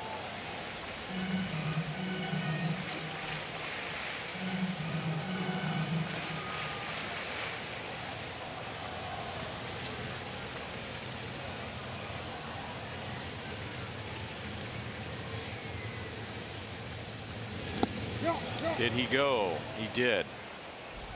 And Gallardo strikes out his first. Mike Moustakas took a leadoff walk, and then Brandon Moss tied the game with a long home run to right field against Giovanni Gallardo.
There you go. You called for that. Or a balloon. Yeah, That looks like a bubble. Sure it does. Our unlimited baseball break brought to you by T-Mobile. We showed you the big game that Paul Goldschmidt had for the Diamondbacks against the Cubs. Well, Wilson Contreras for the Cubs against the Diamondbacks hit 2 home runs and drove in 6. Corey Kluber allowed just 3 hits in a complete game victory over the Yankees. And Nick Markakis, the Georgia native, got his 2000th career hit. We saw a lot of him with the Orioles back in Atlanta and getting that milestone.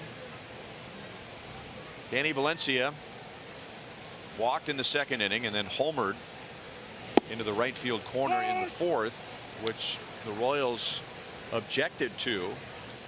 So they asked for and received a crew chief challenge, which was upheld in New York.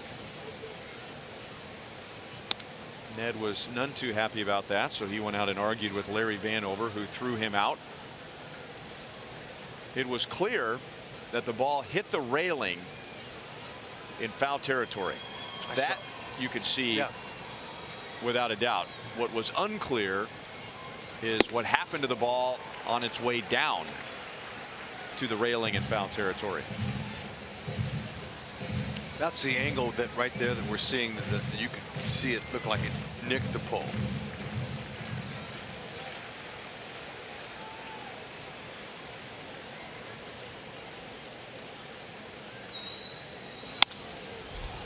That is into the right field corner, which has been a profitable place for the Mariners tonight.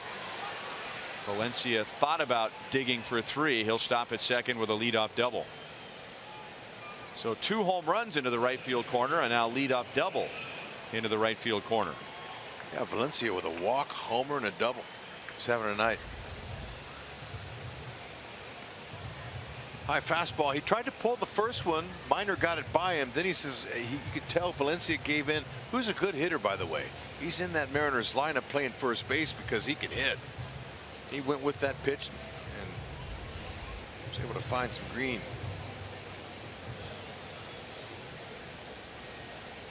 Gerard Dyson, in his return to Kauffman Stadium, has single to right. He is single to center, and he has a stolen base. The Royals think he might put down a bunt.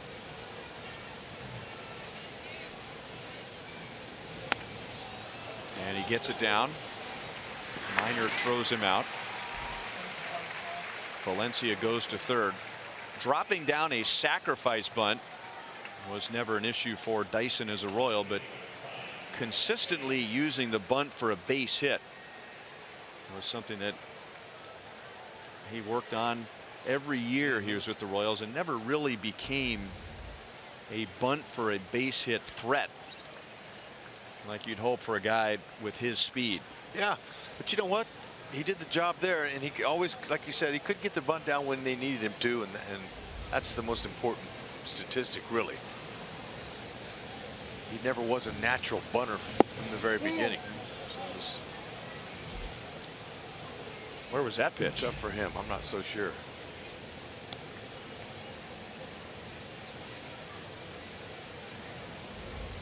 Like a good spot. Infield in.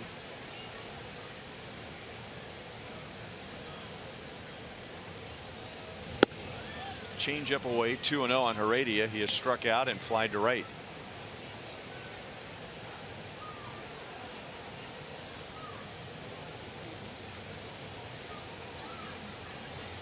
Mike Minor has struck out 57. He could use one right here. Fouled away 2-1. 57 strikeouts in 52 innings. Nice. Royals weren't sure exactly what they were going to get out of him this year. You know, he missed a year with a shoulder injury, and they put him in the pen. They weren't sure exactly what. And man, they're very happy with the velocities. We're going from 94 to 97. Beautiful spot. Which begs the question, where was the first one? Looks like it's similar.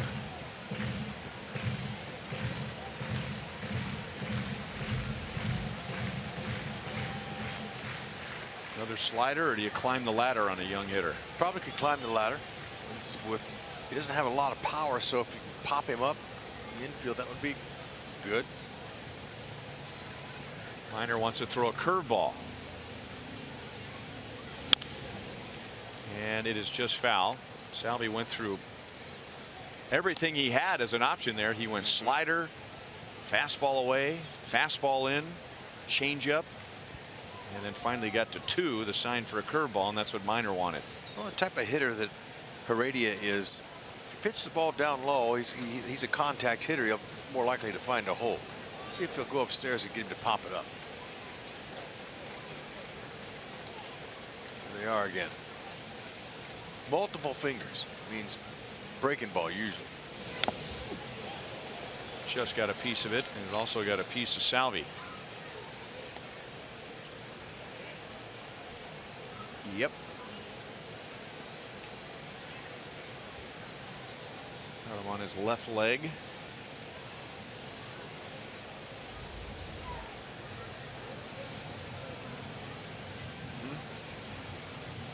Knocked the dirt off the bottom of the cleat. Cleaned it for him.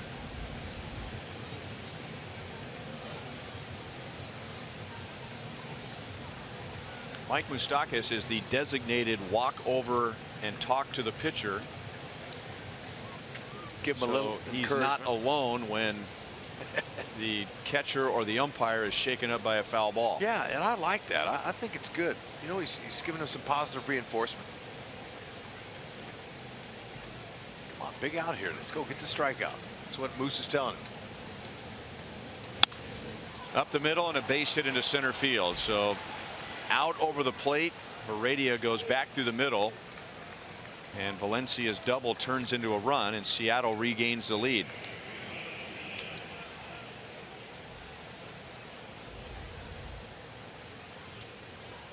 Three straight breaking balls, and actually that had a little bit of cutting action. Looked like a fastball, and he went up with it, but Heredia was able to guide it right back up through the middle. Good swing. Dyson gets half of that run for the sac bunt.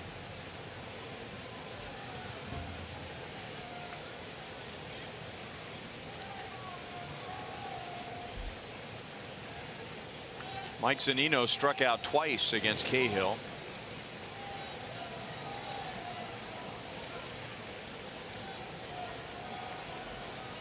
So he has struck out 108 times in 251 at bats.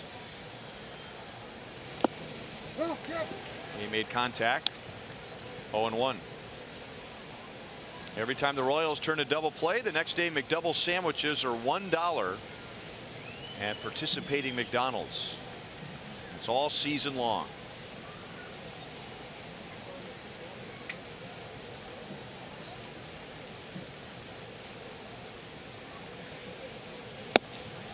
Salvi snap throw back to first, and Heredia is back in standing.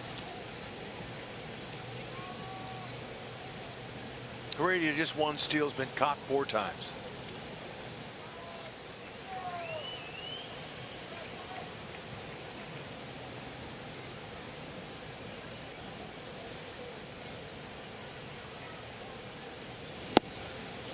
One and two.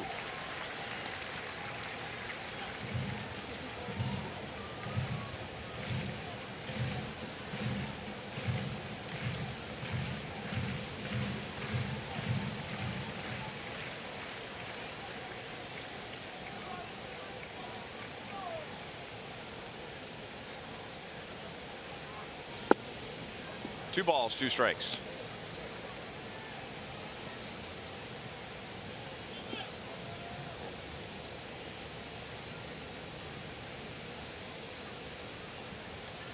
Casey Candell, the first base coach, keeps going over to Heredia, trying to help him read Mike Minor's move.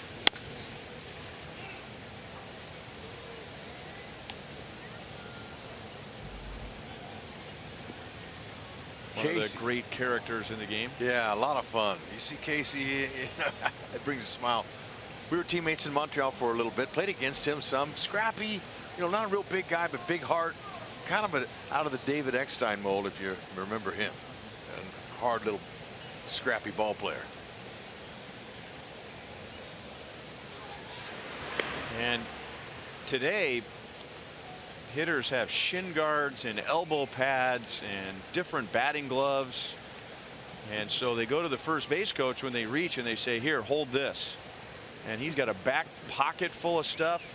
He's hanging on to another guy's shin guard.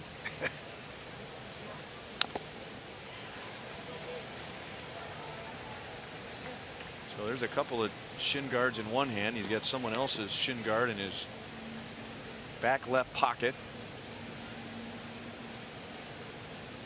He's got everyone coming over here. Casey, hold this. Okay, now here, hold this. Yeah, but don't forget, he's got to have the stopwatch in his right hand. You got to have that. That's part of the job. Time the pitcher.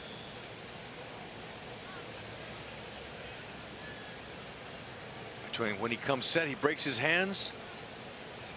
Stopwatch on now. Ouch. To the pop.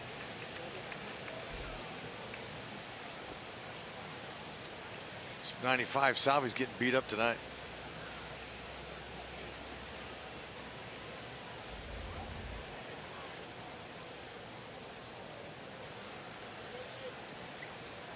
Heater right off the shoulder, just underneath the pad, and believe me, even when it hits that pad, that rock hurts.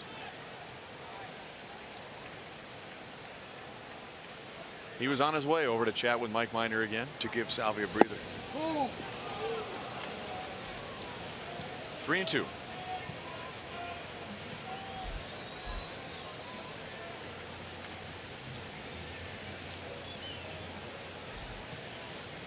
I expect Heredia to go. He was not, and it's a pop up to the left side. Escobar will bring it down. 2 outs. It is Gordo Nation here tonight. So those fans, for only $35, got a seat in left field close to Alex, a limited edition Charlie Husselbrand t-shirt, and that Alex Gordon big head. For tickets, go to Royals.com/theme tickets. The next Gordo Nation is the beginning of an important series for the Royals. August. Well, that's an off day. August 24th against the Colorado Rockies. The next Thursday here will be the Royals' next off day, putting an end to 20 games in 20 days. Escobar gets Gamble. He is 0 for 4. The Mariners add a run on Heredia's RBI single. 3-1 Seattle. Kane, Cabrera, and Hosmer are coming up in the bottom of the 6th.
Against some starters with unimpressive numbers. Giovanni Gallardo, a 5.34 ERA before the game, and he's allowed 2 runs on only 3 hits in 5 innings. Gave up a 2-run home run to Brandon Moss in the 5th inning to tie the game. Seattle just regained the lead with a run in the top of the 6th. This is his 75th pitch, and a curveball is low to Kane. He is grounded out to short and single. This is the 2nd time Kane has led off an inning. This team, they get hot at the same time and they cool down and shut down at the same time. We know they're aggressive. They like to swing at the first 2 pitches, and if they're not getting hits, they're hitting into outs, and hard to get rallies going during their spell they're in. The phone has rung in the right field bullpen, so we might see some activity behind Gallardo. And that pitch was called a ball. 3 balls and no strikes. Peggy Cudney from Liberty is our Sonic Slam inning contestant. If the Royals hit a home run out of the park in this inning, Peggy wins $900, a grand slam out of the park, and Peggy wins $25 grand from Sonic and the Royals. A 4-pitch walk. Ball 3 was questionable. And this is the 3rd straight inning that the Royals have had their leadoff man on. It is the 2nd straight inning that it has been a leadoff walk.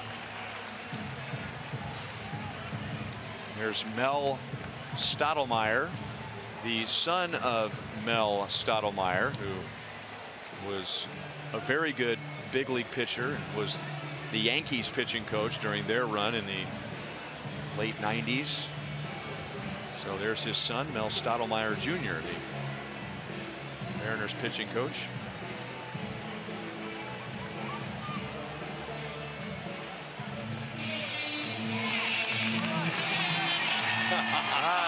The milkman. That's great. Welcome. And the signing back says it. All right. Fans are wanting Melky to get a big hit.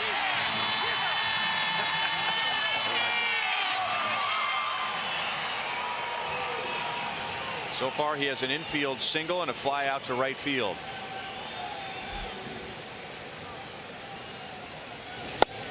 Way inside, ball 1. Mark Zepchinski loosens up in the Mariners bullpen. After Melky, you have left-hand hitting Eric Hosmer. And then 2 batters after that, you have back-to-back lefties in Moustakas and Moss.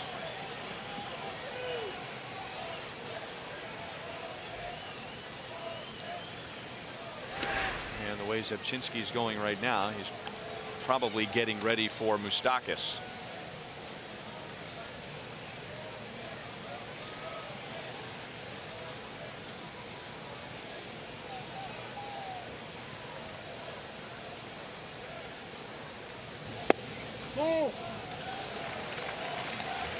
There have not been many strikes in the lower part of the strike zone tonight. No, so if I'm a hitter, I'm not even touching anything down low. I'm not swinging. 2-0 now. Melky's looking to drive.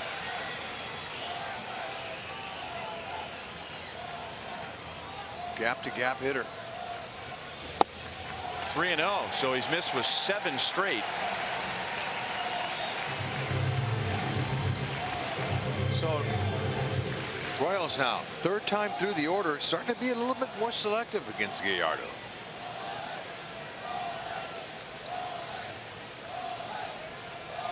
Kane runs on 3-0, and he steals second base. And as he slid into second base, he kept his head cocked toward his right shoulder. If the ball was going to go into center field this time, he was going to see it. Yeah, then Segura, he caught it. He turned and run to center like he did miss it.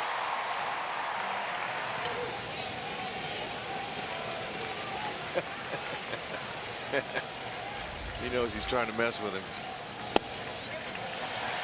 Back-to-back walks. 2 on, nobody out.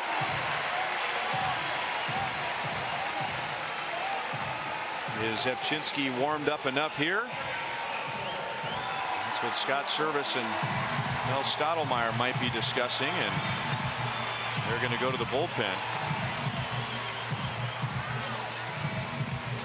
So if Melky had gotten a base hit on the first pitch of his plate appearance, I'm not sure Zepchinski would have been ready to go. I mean, he was just starting to warm up, but because of the walk and with Hosmer coming up, Mariners make a pitching change. 2 on, nobody out. Here's Zepchinski to face Hosmer.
Is presented by authority of the Kansas City Royals and may not be reproduced or retransmitted in any form.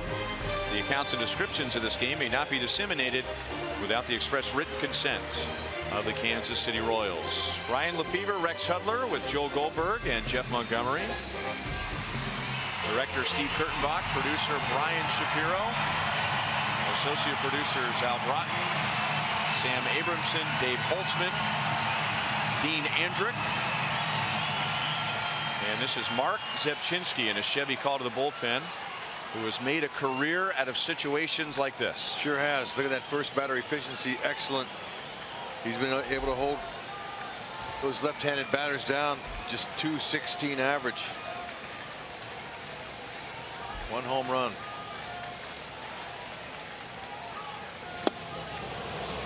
Fastball 92. That's about tops. Slider curve change. Little difficult arm slot for left-handed hitters to pick up. Just to sink it.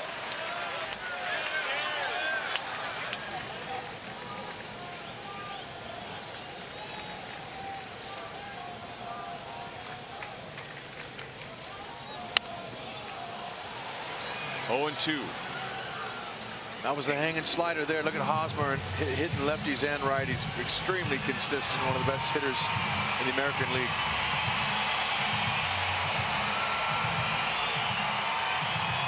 That breaking ball, he almost got to that. He was going to shoot that to left field. Just a tad behind it.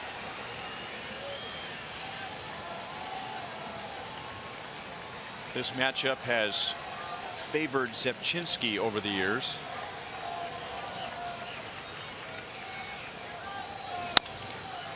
On the ground to Cano, who tags Melky Cabrera and then out at first base.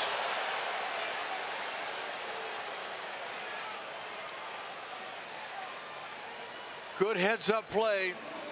Cano, when that ball brings you in, you come out, you're aggressive immediately. You see the runner, you're going to try to beat him. And Melky, I don't think he had enough time to stop and slow down to be able to not let him tag him, but Valencia is able to come off the base. Ooh, it didn't look like he got him. And Hosmer's still standing at first. But the Royals will not challenge. So first and second, nobody out. Is a runner at third and 2 down.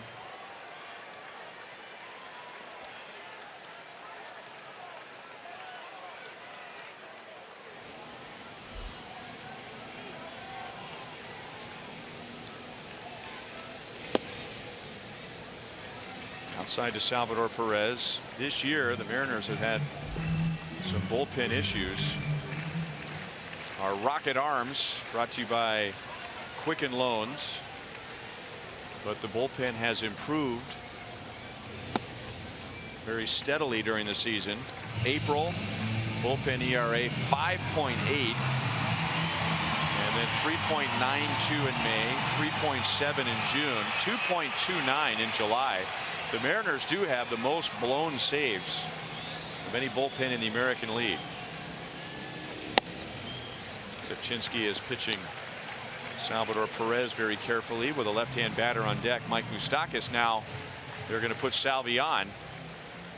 The matchup, Hosmer and Zepchinski, favored Zepchinski, but the same cannot be said for Zepchinski against Mike Moustakas.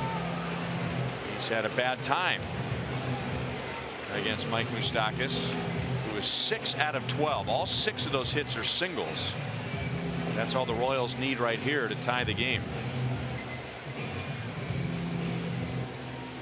Scott Servais paces anxiously in his dugout, hoping that the Mariners can have a scoreless inning and working around 3 walks.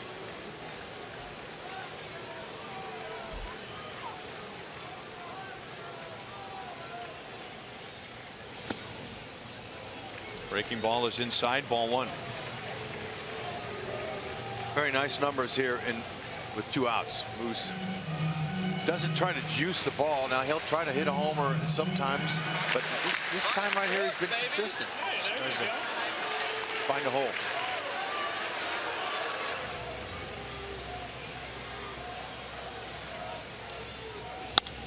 Up the middle, base hit center field. Mike Moustakas ties the game.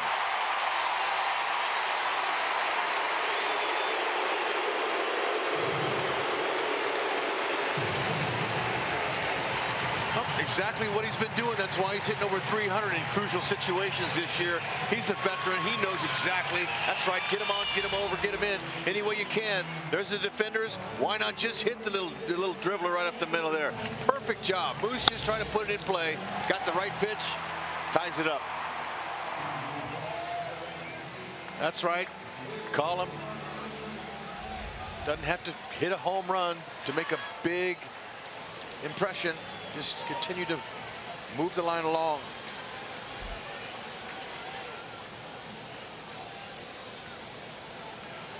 And now another left-hand batter, Brandon Moss, who hit a 2-run home run against Gallardo in the 5th inning.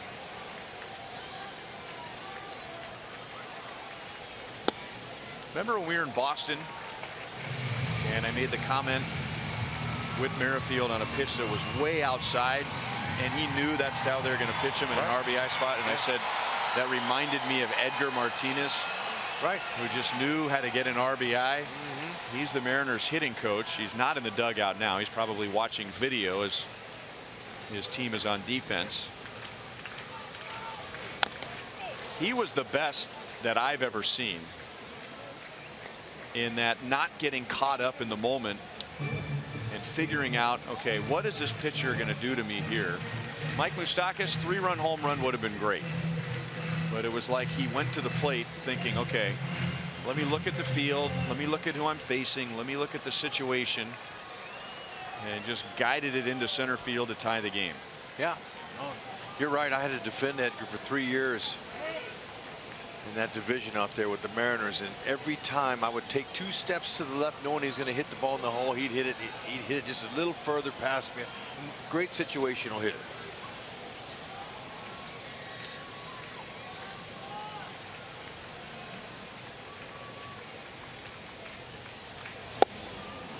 One and 2 on Moss, who has only faced Zepchinski twice, and he's 0 for 2. His home run in the 5th inning was his 15th against Seattle.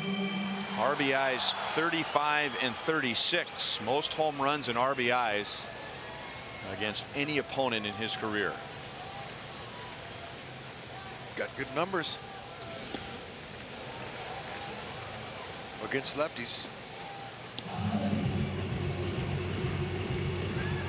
reason is he's able to control that front shoulder.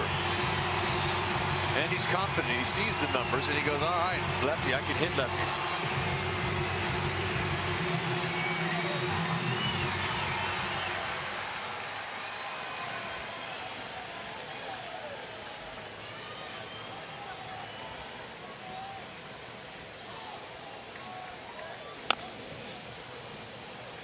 Little roller foul, still 2 balls, 2 strikes.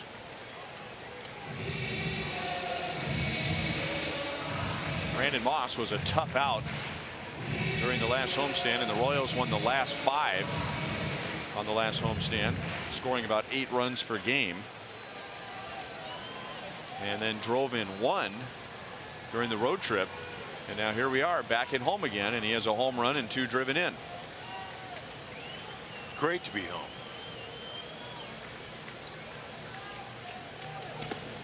Zunino blocks it again. 3 balls, 2 strikes, and now the Royals do not have speed on the bases with Perez at second and Moustakas at first, but they get the added advantage here of them getting an early break with 3 and 2 and 2 out. And that's what they'll need. That's all you need to get an extra couple of steps for Salvi on a base hit. He can score.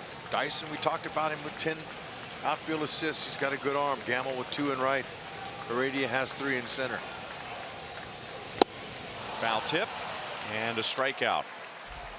The Royals take advantage of 3 walks, and then Moustakas drives in Kane to tie the game at 3.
Well, it hasn't been a big night on offense for the Royals, but with hardly any, if any, big hits in the 3-game series in Baltimore, they have gotten 2 tonight. Brandon Moss with a 2-run home run to tie the game, and then Mike Moustakas with 2 down, a single to tie the game a second time. And now the Royals, in 6 innings tonight, have scored as many runs as they did in 3 games in Baltimore.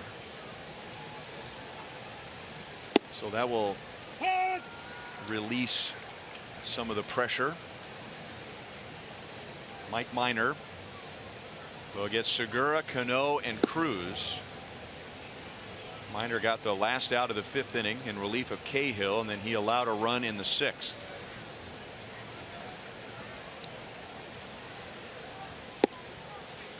Two balls and 1 strike.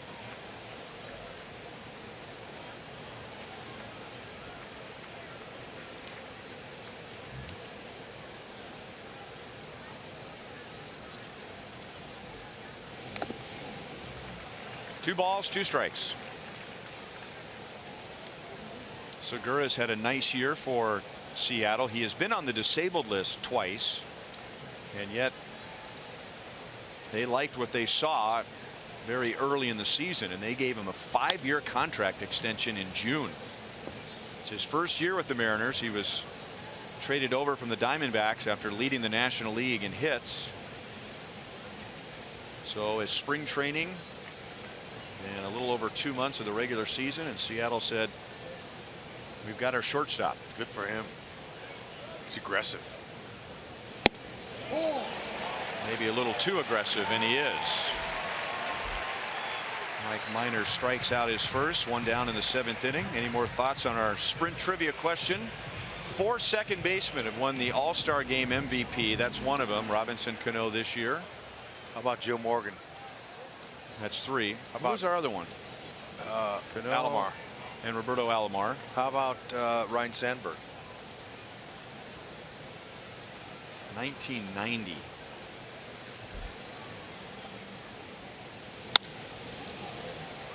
That would have been a good guess. Ryan Sandberg in 1990. Yep.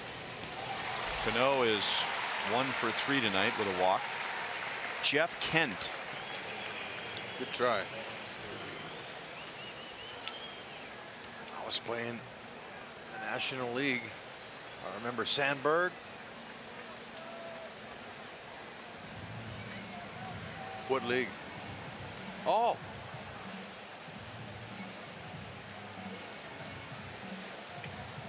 Julio Franco. Dave Holtzman just gave us a left-handed Julio Franco. He did, but yeah, good job. We got him. There you have it. Peter Moylan will come on and face Nelson Cruz with 2 down in the 7th inning.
Deal scenarios for certain relievers, and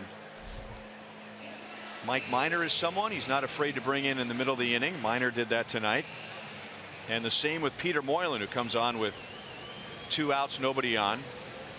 A 0.76 ERA in his last 30 games, and Nelson Cruz just thumbs one up the right field line. How about that right field corner for the Mariners tonight? Cruz, when we were in Seattle, he had never faced Peter Moylan before, and it showed in that at bat. Peter made him look bad. So Cruz wasn't going to take any strikes this time around. First thing close, he's swinging and he doubles. So Pete's going to throw 1 pitch tonight. Well, he knew that Moylan likes to start guys with sinker in to set up the slider, and so Cruz was ready for it. Ryan Buchter will make his Kauffman Stadium debut with a runner at second and 2 down.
Ryan Buchter is set to make his Royals home debut. Joel Goldberg here at the K, and for the new guys like Buchter and Mauer, that meant arriving last night in Kansas City as Royals for the first time since the trade. Buchter telling me today, guys, he had never been in this stadium before in his life, and Mauer got in last night and went to the hotel with his other teammates that had been traded over and found himself walking in with the Mariners, who were staying at the same hotel, his former teammates. So a little strange, but they're ready to settle in. Both were very excited about being here in front of the home crowd, and we have a nice crowd tonight. And with one pitch, Ryan gets the job done. He gets Kyle Seager to ground out to second base. The Mariners strand Cruz at second base. Stretch time at Kauffman Stadium in a 3-3 tie.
One pitch and gets the Royals out of the top of the 7th inning.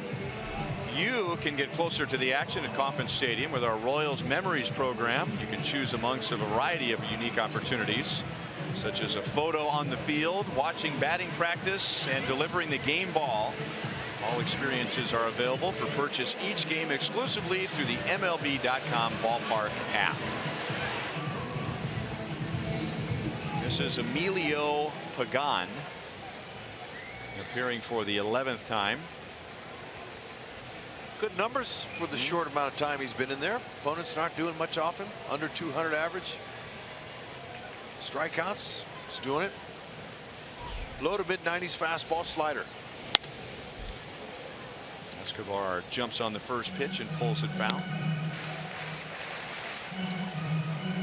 He is grounded out to second and grounded out to third. The Royals did not see Pugin when they were in Seattle in July, and the only Royal who has faced him is Melky Cabrera, and he did that with the White Sox.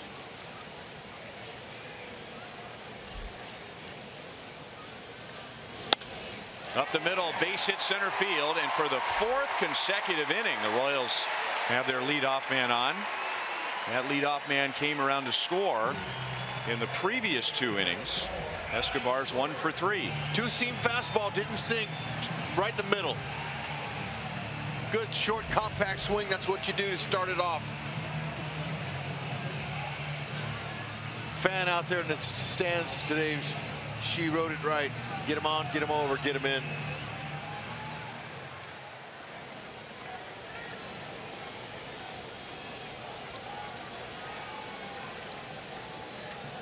Alex is grounded to second and grounded to short, but it was a ground ball to the right side. He's going to bunt. So Alex gets the go-ahead run into scoring position. So you start asking yourself right away, when was the last time Alex Gordon had a sacrifice bunt? Well, that's his second this year and just the 7th of his career. And keep in mind, this is year number 11 for Alex Gordon. Nice form right there. He's had it covered.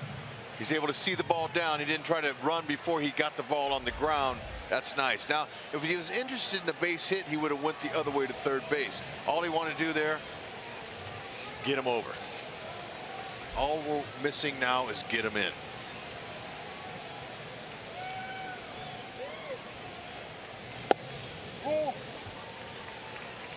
Whit Merrifield has slid to right twice and struck out. That was against the starter Giovanni Gallardo.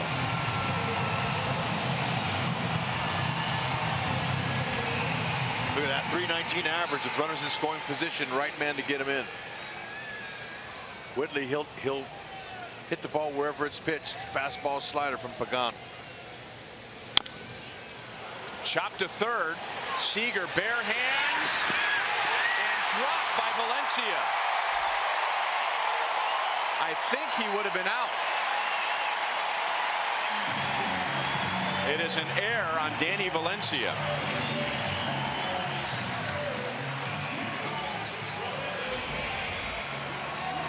Whitley can get those infield hits with the best of them. Seager, speaking of the best of them, makes that play along with them. And Valencia just couldn't quite get his glove hand extended out there. And Whitley will tell you it doesn't matter. We've got less than 2 outs, a runner at third base, and the meat of our order coming up. Time to get him in.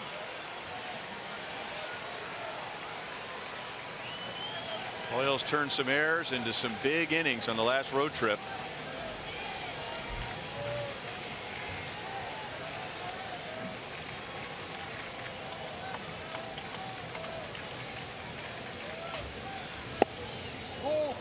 Inside, ball 1. Lorenzo been clutch, 7th inning or later. Check it out. Numbers don't lie. 310, 3 homers, 11 ribbies. Lousy single would do. Stay inside the ball. Got him a nice base hit earlier up the middle.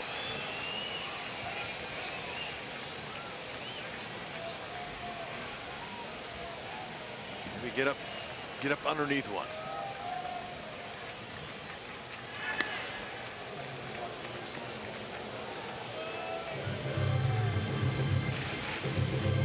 Kane singled leading off the 4th inning, stole second base. He walked leading off the 6th inning, stole second base, and scored the tying run on a base hit from Moustakas. Now he's trying to drive in Escobar to put the Royals in front.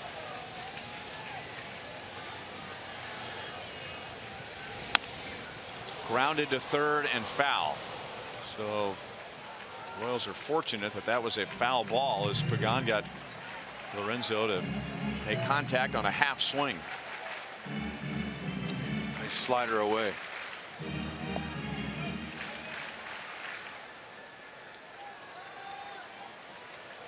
Told me Lorenzo was in a little bit of pull mode right there. With that second base hole wide open, Cano, he's favoring the pull side for Lorenzo.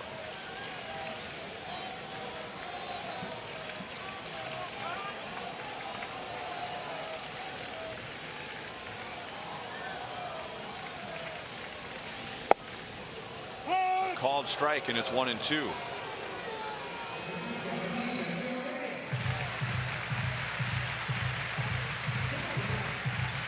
Valencia holding on Merrifield over there. There's plenty of lane right here. Lorenzo, he knows how to do that, especially now with 2 strikes on him. Sometimes the hitter will shorten up, look around a little bit.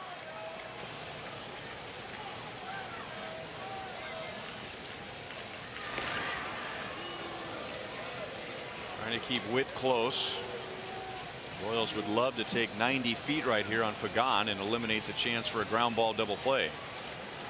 Pagan looks like he's pretty quick to the plate. Very quick. So there's no need to run. They're counting on Locane here. Using Whitley Merrifield's bat, by the way, number 15. You see it on the label.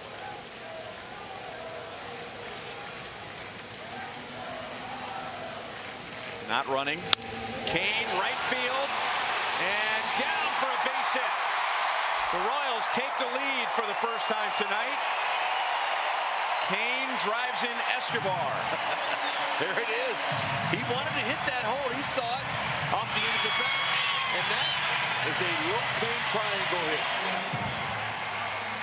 Do what you can do to be able to pick up the ribby. That's all you want to do. Lorenzo Kane hitting second in the order. Beautiful swing. 94 elevation was not the right pitch for Pagan. Look at that. Just short, brief. He didn't try to pull that.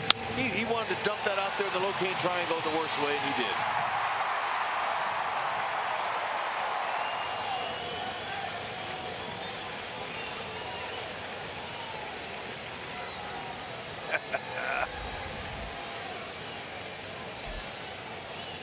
Two on, one out.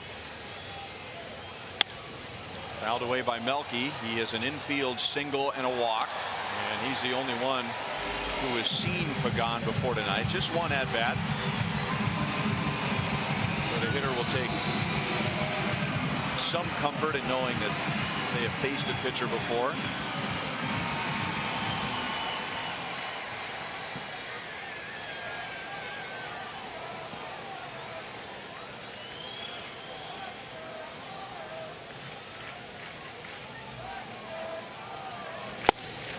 Down and away, ball one. This is the fourth consecutive inning that the Royals put their leadoff man on, and that leadoff man has scored in each of the last 3 innings.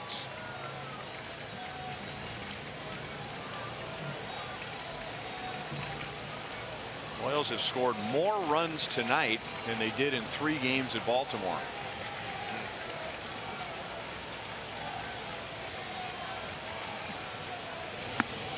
Got to chase one down and out of the strike zone.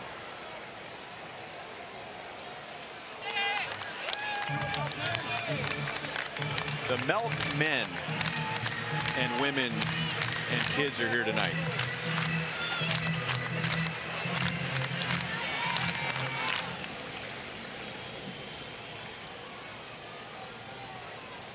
Melky, by the way, with the White Sox this year, hit .370 here at Kauffman Stadium.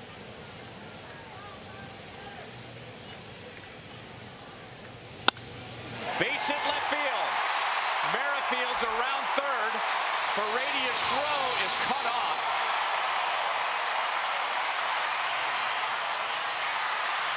Kane is tagged out by Cano. You know, sometimes, Hud, sometimes you look at a play like that and you go, man, why did he run into an out? But that looked like a good throw. If Seager lets that ball go to home plate, I think that's going to be a close play at the plate. I agree. But Kane rounding second, Seager cut it off to take that out.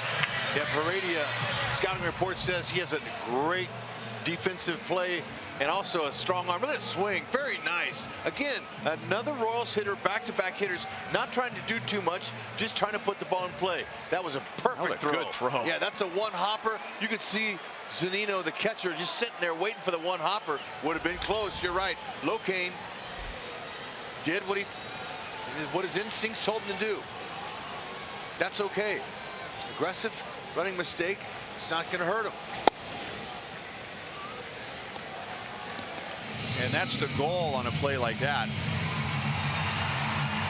Force the cutoff man to take a sure out rather than risk a play at the plate. But that looked like a really, really good throw. Yeah, you know, 4 runs, that's been a magic number for the Royals for most of the season. When they score 4 more runs, they're 44-11. As good as the bullpen's been able to hold them. Penn's done a nice job tonight. So the Milkmen delivered. Be sure or something like that. Yeah, he has and they have too. Nice inspiration and good costumes. Beautiful swing though. That's a professional hit. That's one of the reasons why they got him. Down in the count. Looked bad on the swing before. Oh, he looked, first 2 swings he didn't look good.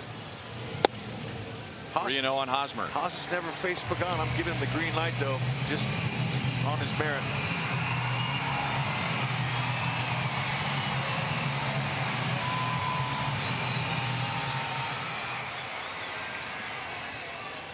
1 run is earned, 1 run is unearned, thanks to the error by Valencia.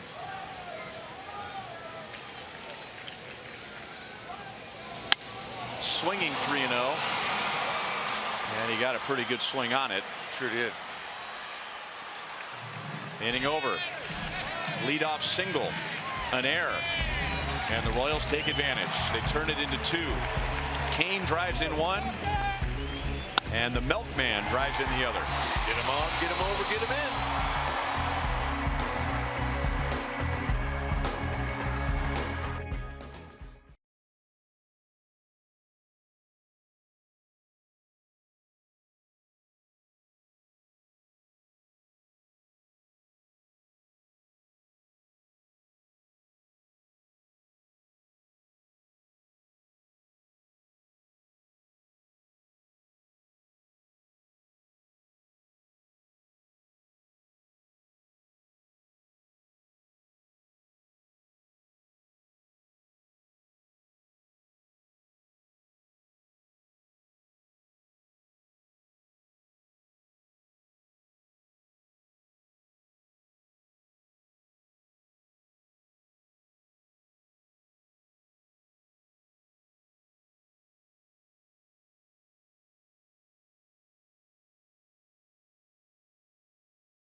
In the bottom of the 7th inning, so 6 outs to go on defense for the Royals to take game 1 from Seattle.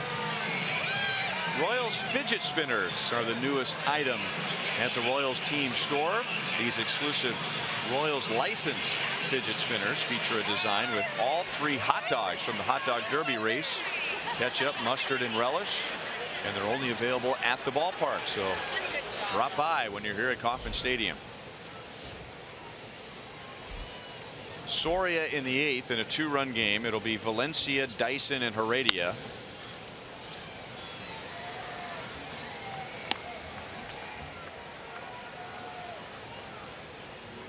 Left-handers hitting .278. It's only given up 1 home run this year. Fastball, slider, curve, change, split finger. He's got 5. Squibbed off the end of the bat. 1 down in the 8th inning.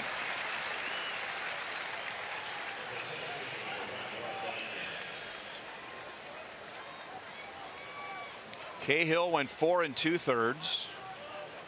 Gave up 2 runs. Mike Minor went 2 innings, allowed 1 run. Moylan faced 1 batter. Ryan Buchter threw 1 pitch. And if the Royals can hang on to this lead, Ryan Buchter could get his first win as a Royal by throwing 1 pitch. Great. Just hope they get the W. Gerard Dyson has 2 singles and a sacrifice bunt tonight. He was choking up on the bat last season a little bit. He's even higher on the bat this year. Gives him control better. That's his style. You know, it's his style of hitting. He's got 5 home runs now. He's got some pop and he's got more at bats. Seeing him in Seattle, I said, "Hey, look, man, we'd like to have you back." And he goes, "I'm happy here because I'm getting playing time. I get to play."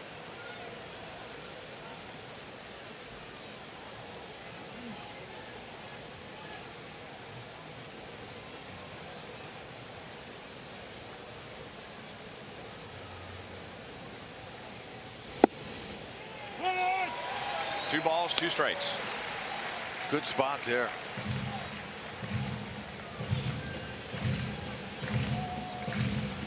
There's Edgar. He had a great career with Seattle Mariners. 6 100 RBI seasons. 2 down in the 8th inning.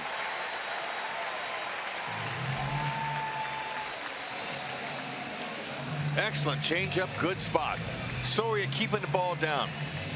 Look at how that ball just sunk down in there. Oh, that's a split finger. That's the one that goes way down. Good finish on it. That's the pitch that they beat him on too. He hung it last time in Baltimore when they had that walk-off win. That's how he wants to finish that pitch.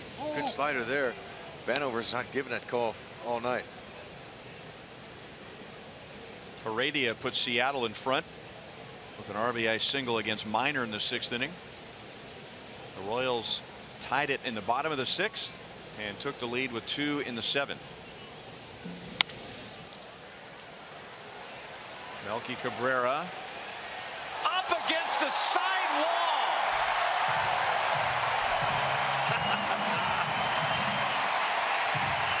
Yeah, great timing by Melky. Way to help out Joaquin Soria. Look at the timing here. That was special.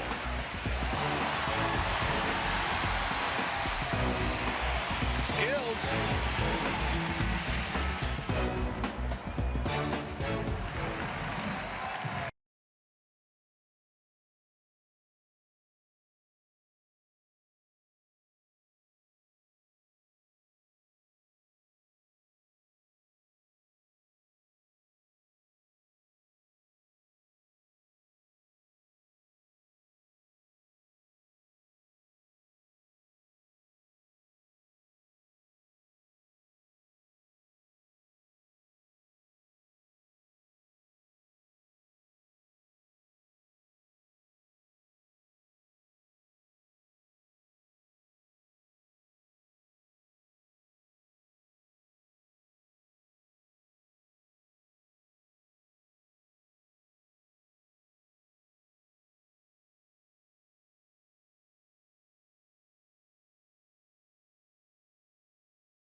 In the bottom of the 7th inning, and then put a close to the top of the 8th with a play up against the side wall in right field. Emilio Pugin stays on for the bottom of the 8th. He allowed the 2 runs in the bottom of the 7th, 1 unearned. He'll get Perez, Moustakas, and Moss. Salvi almost got hit on the ribs. 1-0.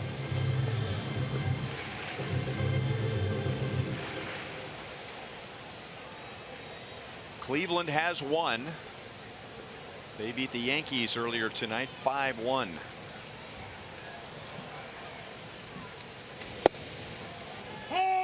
Both the Royals and the Indians, remember, they had those long winning streaks at about the same time. The Royals had a 9-game winning streak when that ended. Cleveland won that night, extending their winning streak to 9 games. Heredia waits in left field and brings it down. And when the Royals' 9-game winning streak came to an end, they lost 4 of 5. When Cleveland's 9-game winning streak came to an end, they lost 3 in a row. So that happens. Yep, exactly. Pretty common to see a win streak turn into a losing streak. Every year it happens. But now Cleveland's won, and the Royals need to win to get back to 2.5. That's right. Hold tight. Pin to win.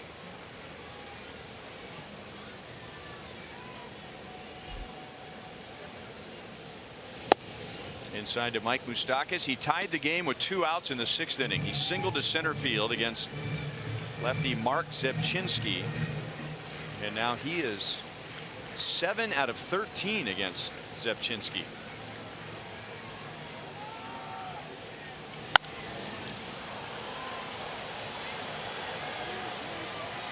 Seager, the third baseman, makes a play in foul territory. 2 down.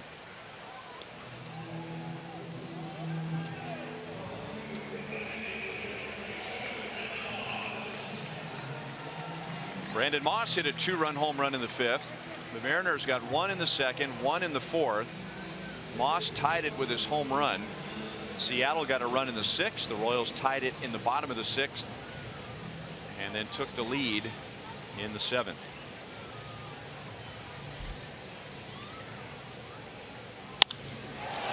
Into the right field corner. Moss has 2 tonight.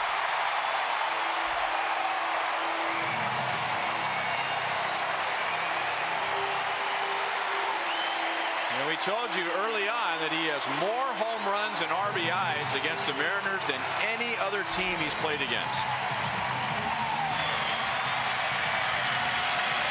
13th and 14th home runs on the season for Moss. And you know, he didn't even get it all. He hit this off the end of the bat. Oregon got a little jammed and got in on him. He didn't barrel it completely, but got up underneath it enough to get it over that wall. It's more insurance.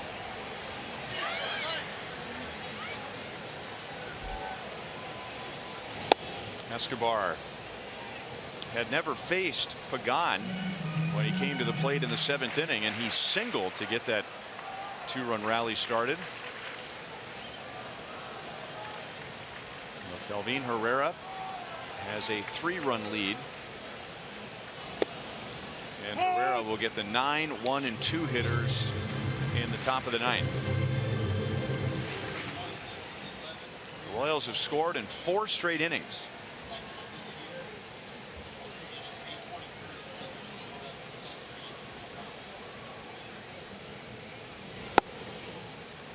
One and 2.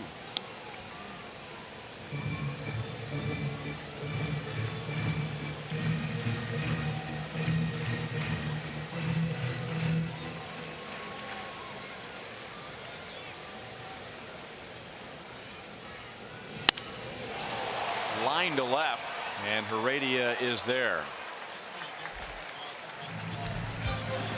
Kelvin Herrera goes for the save. The Royals have a 3-run lead to the 9th inning.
Further, so you can.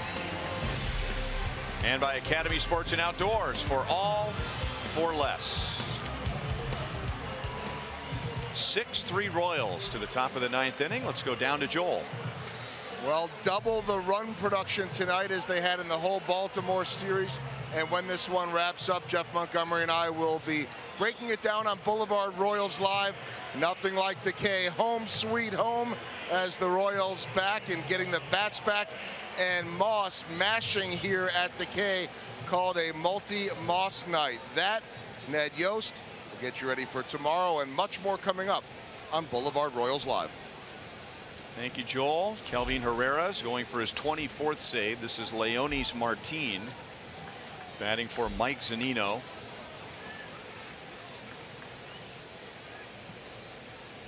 Zunino has big strikeouts, so Scott Service trying to get somebody who can get an inning started, and going with Martin, who was recently recalled from the minor leagues. Herrera's 23 out of 26 in save opportunities this year. Big fastball. You can look for that and then try to adjust to the other pitches. This above average changeup at 88, 89, and he's locating it. It's tough to hit. Down and away to lefties. Occasional sliders.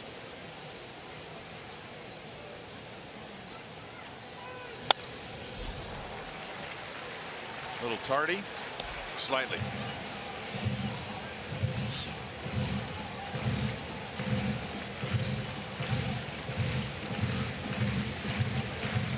Martin, Gamble, Segura. If the Mariners get base runners, now you're talking about Cano and Cruz. 2 balls, 2 strikes.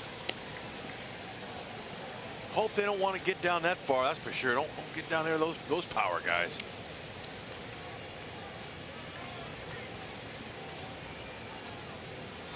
Either one of those 2 big bats have really done anything against Herrera. 1 down. Hard to hit that high cheese. That's just almost impossible to square it up and put it in play that high up at the strike zone.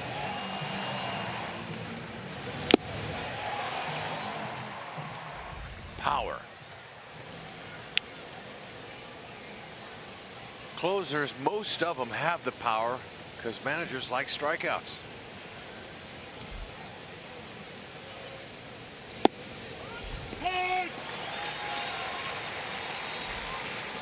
Ben Gamble is 0 for 4.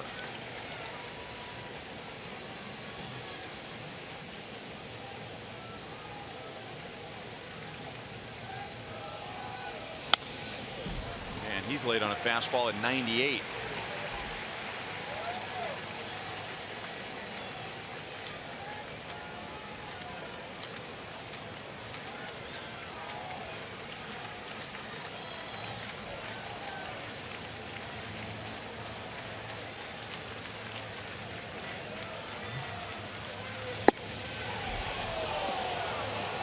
Again, 1 ball, 2 strikes on Gamble.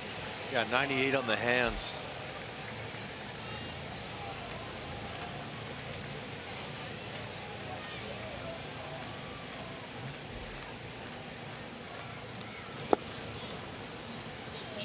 Two and 2. Herrera's pitching for the first time since Sunday in that Royals come from behind win at Fenway Park. Got into a jam, loaded the bases, but was able to pitch out of that. Retiring Mookie Betts with the bases loaded to end the game. Oh man. Moustakas down to a knee with a backhand. 2 down in the 9th inning.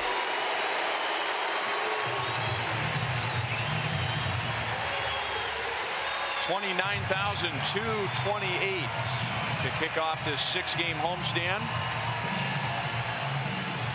And the Royals are 1 out away from their 6th consecutive win at home. Brandon Moss has hit 2 home runs, and the Royals have scored twice as many runs tonight as they did in the Baltimore series. So it was a brief hitting slump.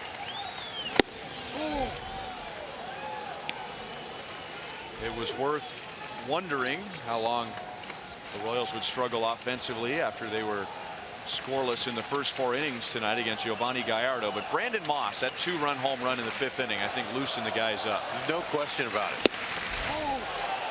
2-0 on Segura. They were waiting for the big hit. That Mariners fan looks nice, but that scowl tells it all. He does? Well, I like his outfit. He's a huge fan, obviously. Would you wear that? No, I wouldn't. But he's obviously put some thought into that. Yeah, he's not happy. With him. With him. A 4-pitch walk to Segura.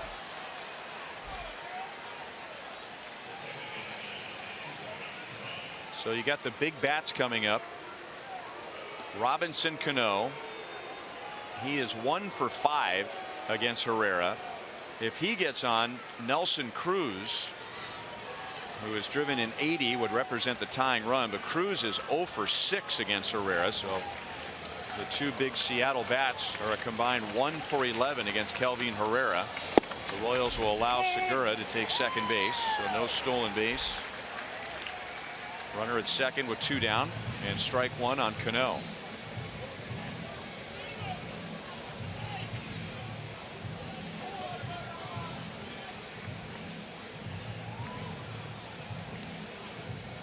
So there you go, 1 for 5 with a strikeout. It is much worse for Cruz, 0 for 6 with 4 strikeouts. But you never know. Those two guys are dangerous. Right. I want to get to him.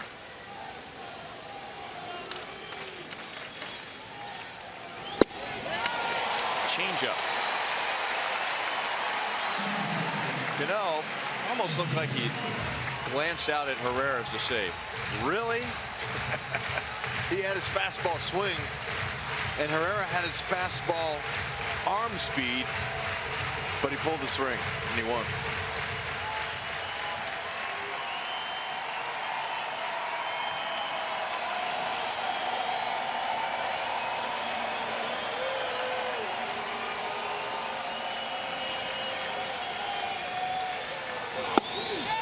Good spot. See if he'll chase that one. There is climbing the ladder and there is descending on the ladder. You chase that changeup. Okay, let's see if he'll chase this one.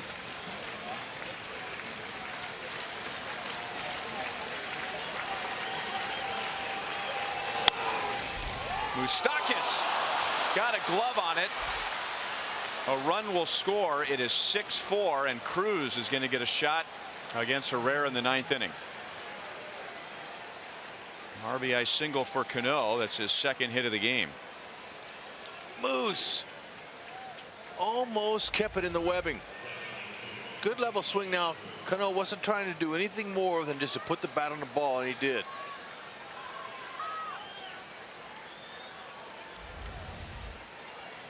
Good try.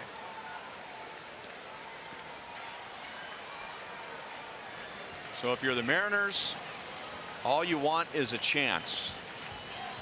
Those are not good numbers for their side. 0 for 6 with 4 strikeouts, but the man at the plate has 22 home runs and 80 RBIs, and Herrera goes with the first pitch changeup, thinking that Cruz might cheat on his fastball. Sure, you know, you have to. A guy that throws a 98-mile-an-hour fastball, you're going to kind of wind up a little bit with either your lower half or your upper half, and you're going to try to gear up quicker so you can get the bat head there. So you're going to cheat. Makes you susceptible to breaking pitches and changeups down, but keep it away. Just like that. He's going to turn that upper body, and he's going to get it ready. You have to. He's in his 10th season. He's seen a lot of pitchers like this throw hard. He knows not to swing 100%. He swings about 80%. Out in front of the mound, Herrera wants it. Long underhand toss. Yeah. How does a guy who throws 100 miles an hour go underhand for 45 feet? Well, whatever works. I don't know, but it's their home sweet home. El Toro! Away! There you go, Mossy. The Moss bombs. Those are great hits. It woke up the offense. Very nice. A Moss mash is what Joel's calling it. I like that. Masher. And Joel will try and get Brandon when he's done congratulating his teammates. Casey hangs up a W, and that's 6 straight at home for the Royals. Royals are back to 5 games above 500, and they remain 2.5 games back of the Indians, who won earlier tonight against the Yankees. And now with that win, the Royals are 4-0 against Seattle this year, so they have clinched the season series for the 7th time in the last 10 years. And while Joel waits for Brandon Moss, let's show you why Brandon will be Joel's guest. A 2-run home run that tied the game in the 5th inning. Sure is nice. And he comes down through that ball and gets a little bit of an uppercut, just a slight uppercut. He's got power. There's no ballpark that can contain him.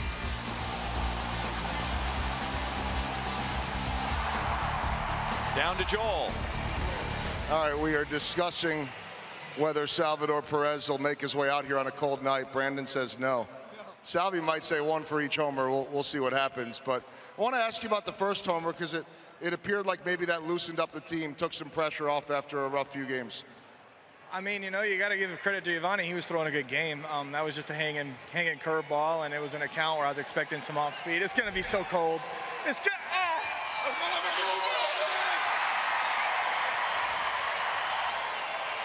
Hold on. It's a lot of ice.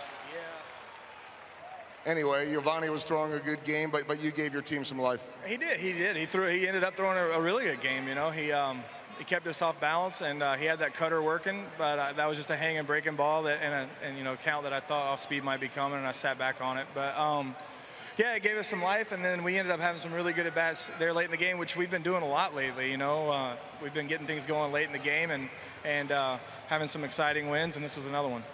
You guys have been hot all at once together, cold all at once, but we're getting later in the year too. How important tonight was it just to get that offense rolling after really what was a good road trip but a frustrating few days? Yeah, I was going to say it was a good road trip. It's just a bad last 3 days. You know, we just didn't hit the ball that great. Those games happen. Sometimes you go out and you just don't get the hits, and that's what happened. So, you know, move on. We're at home. We were excited to be home.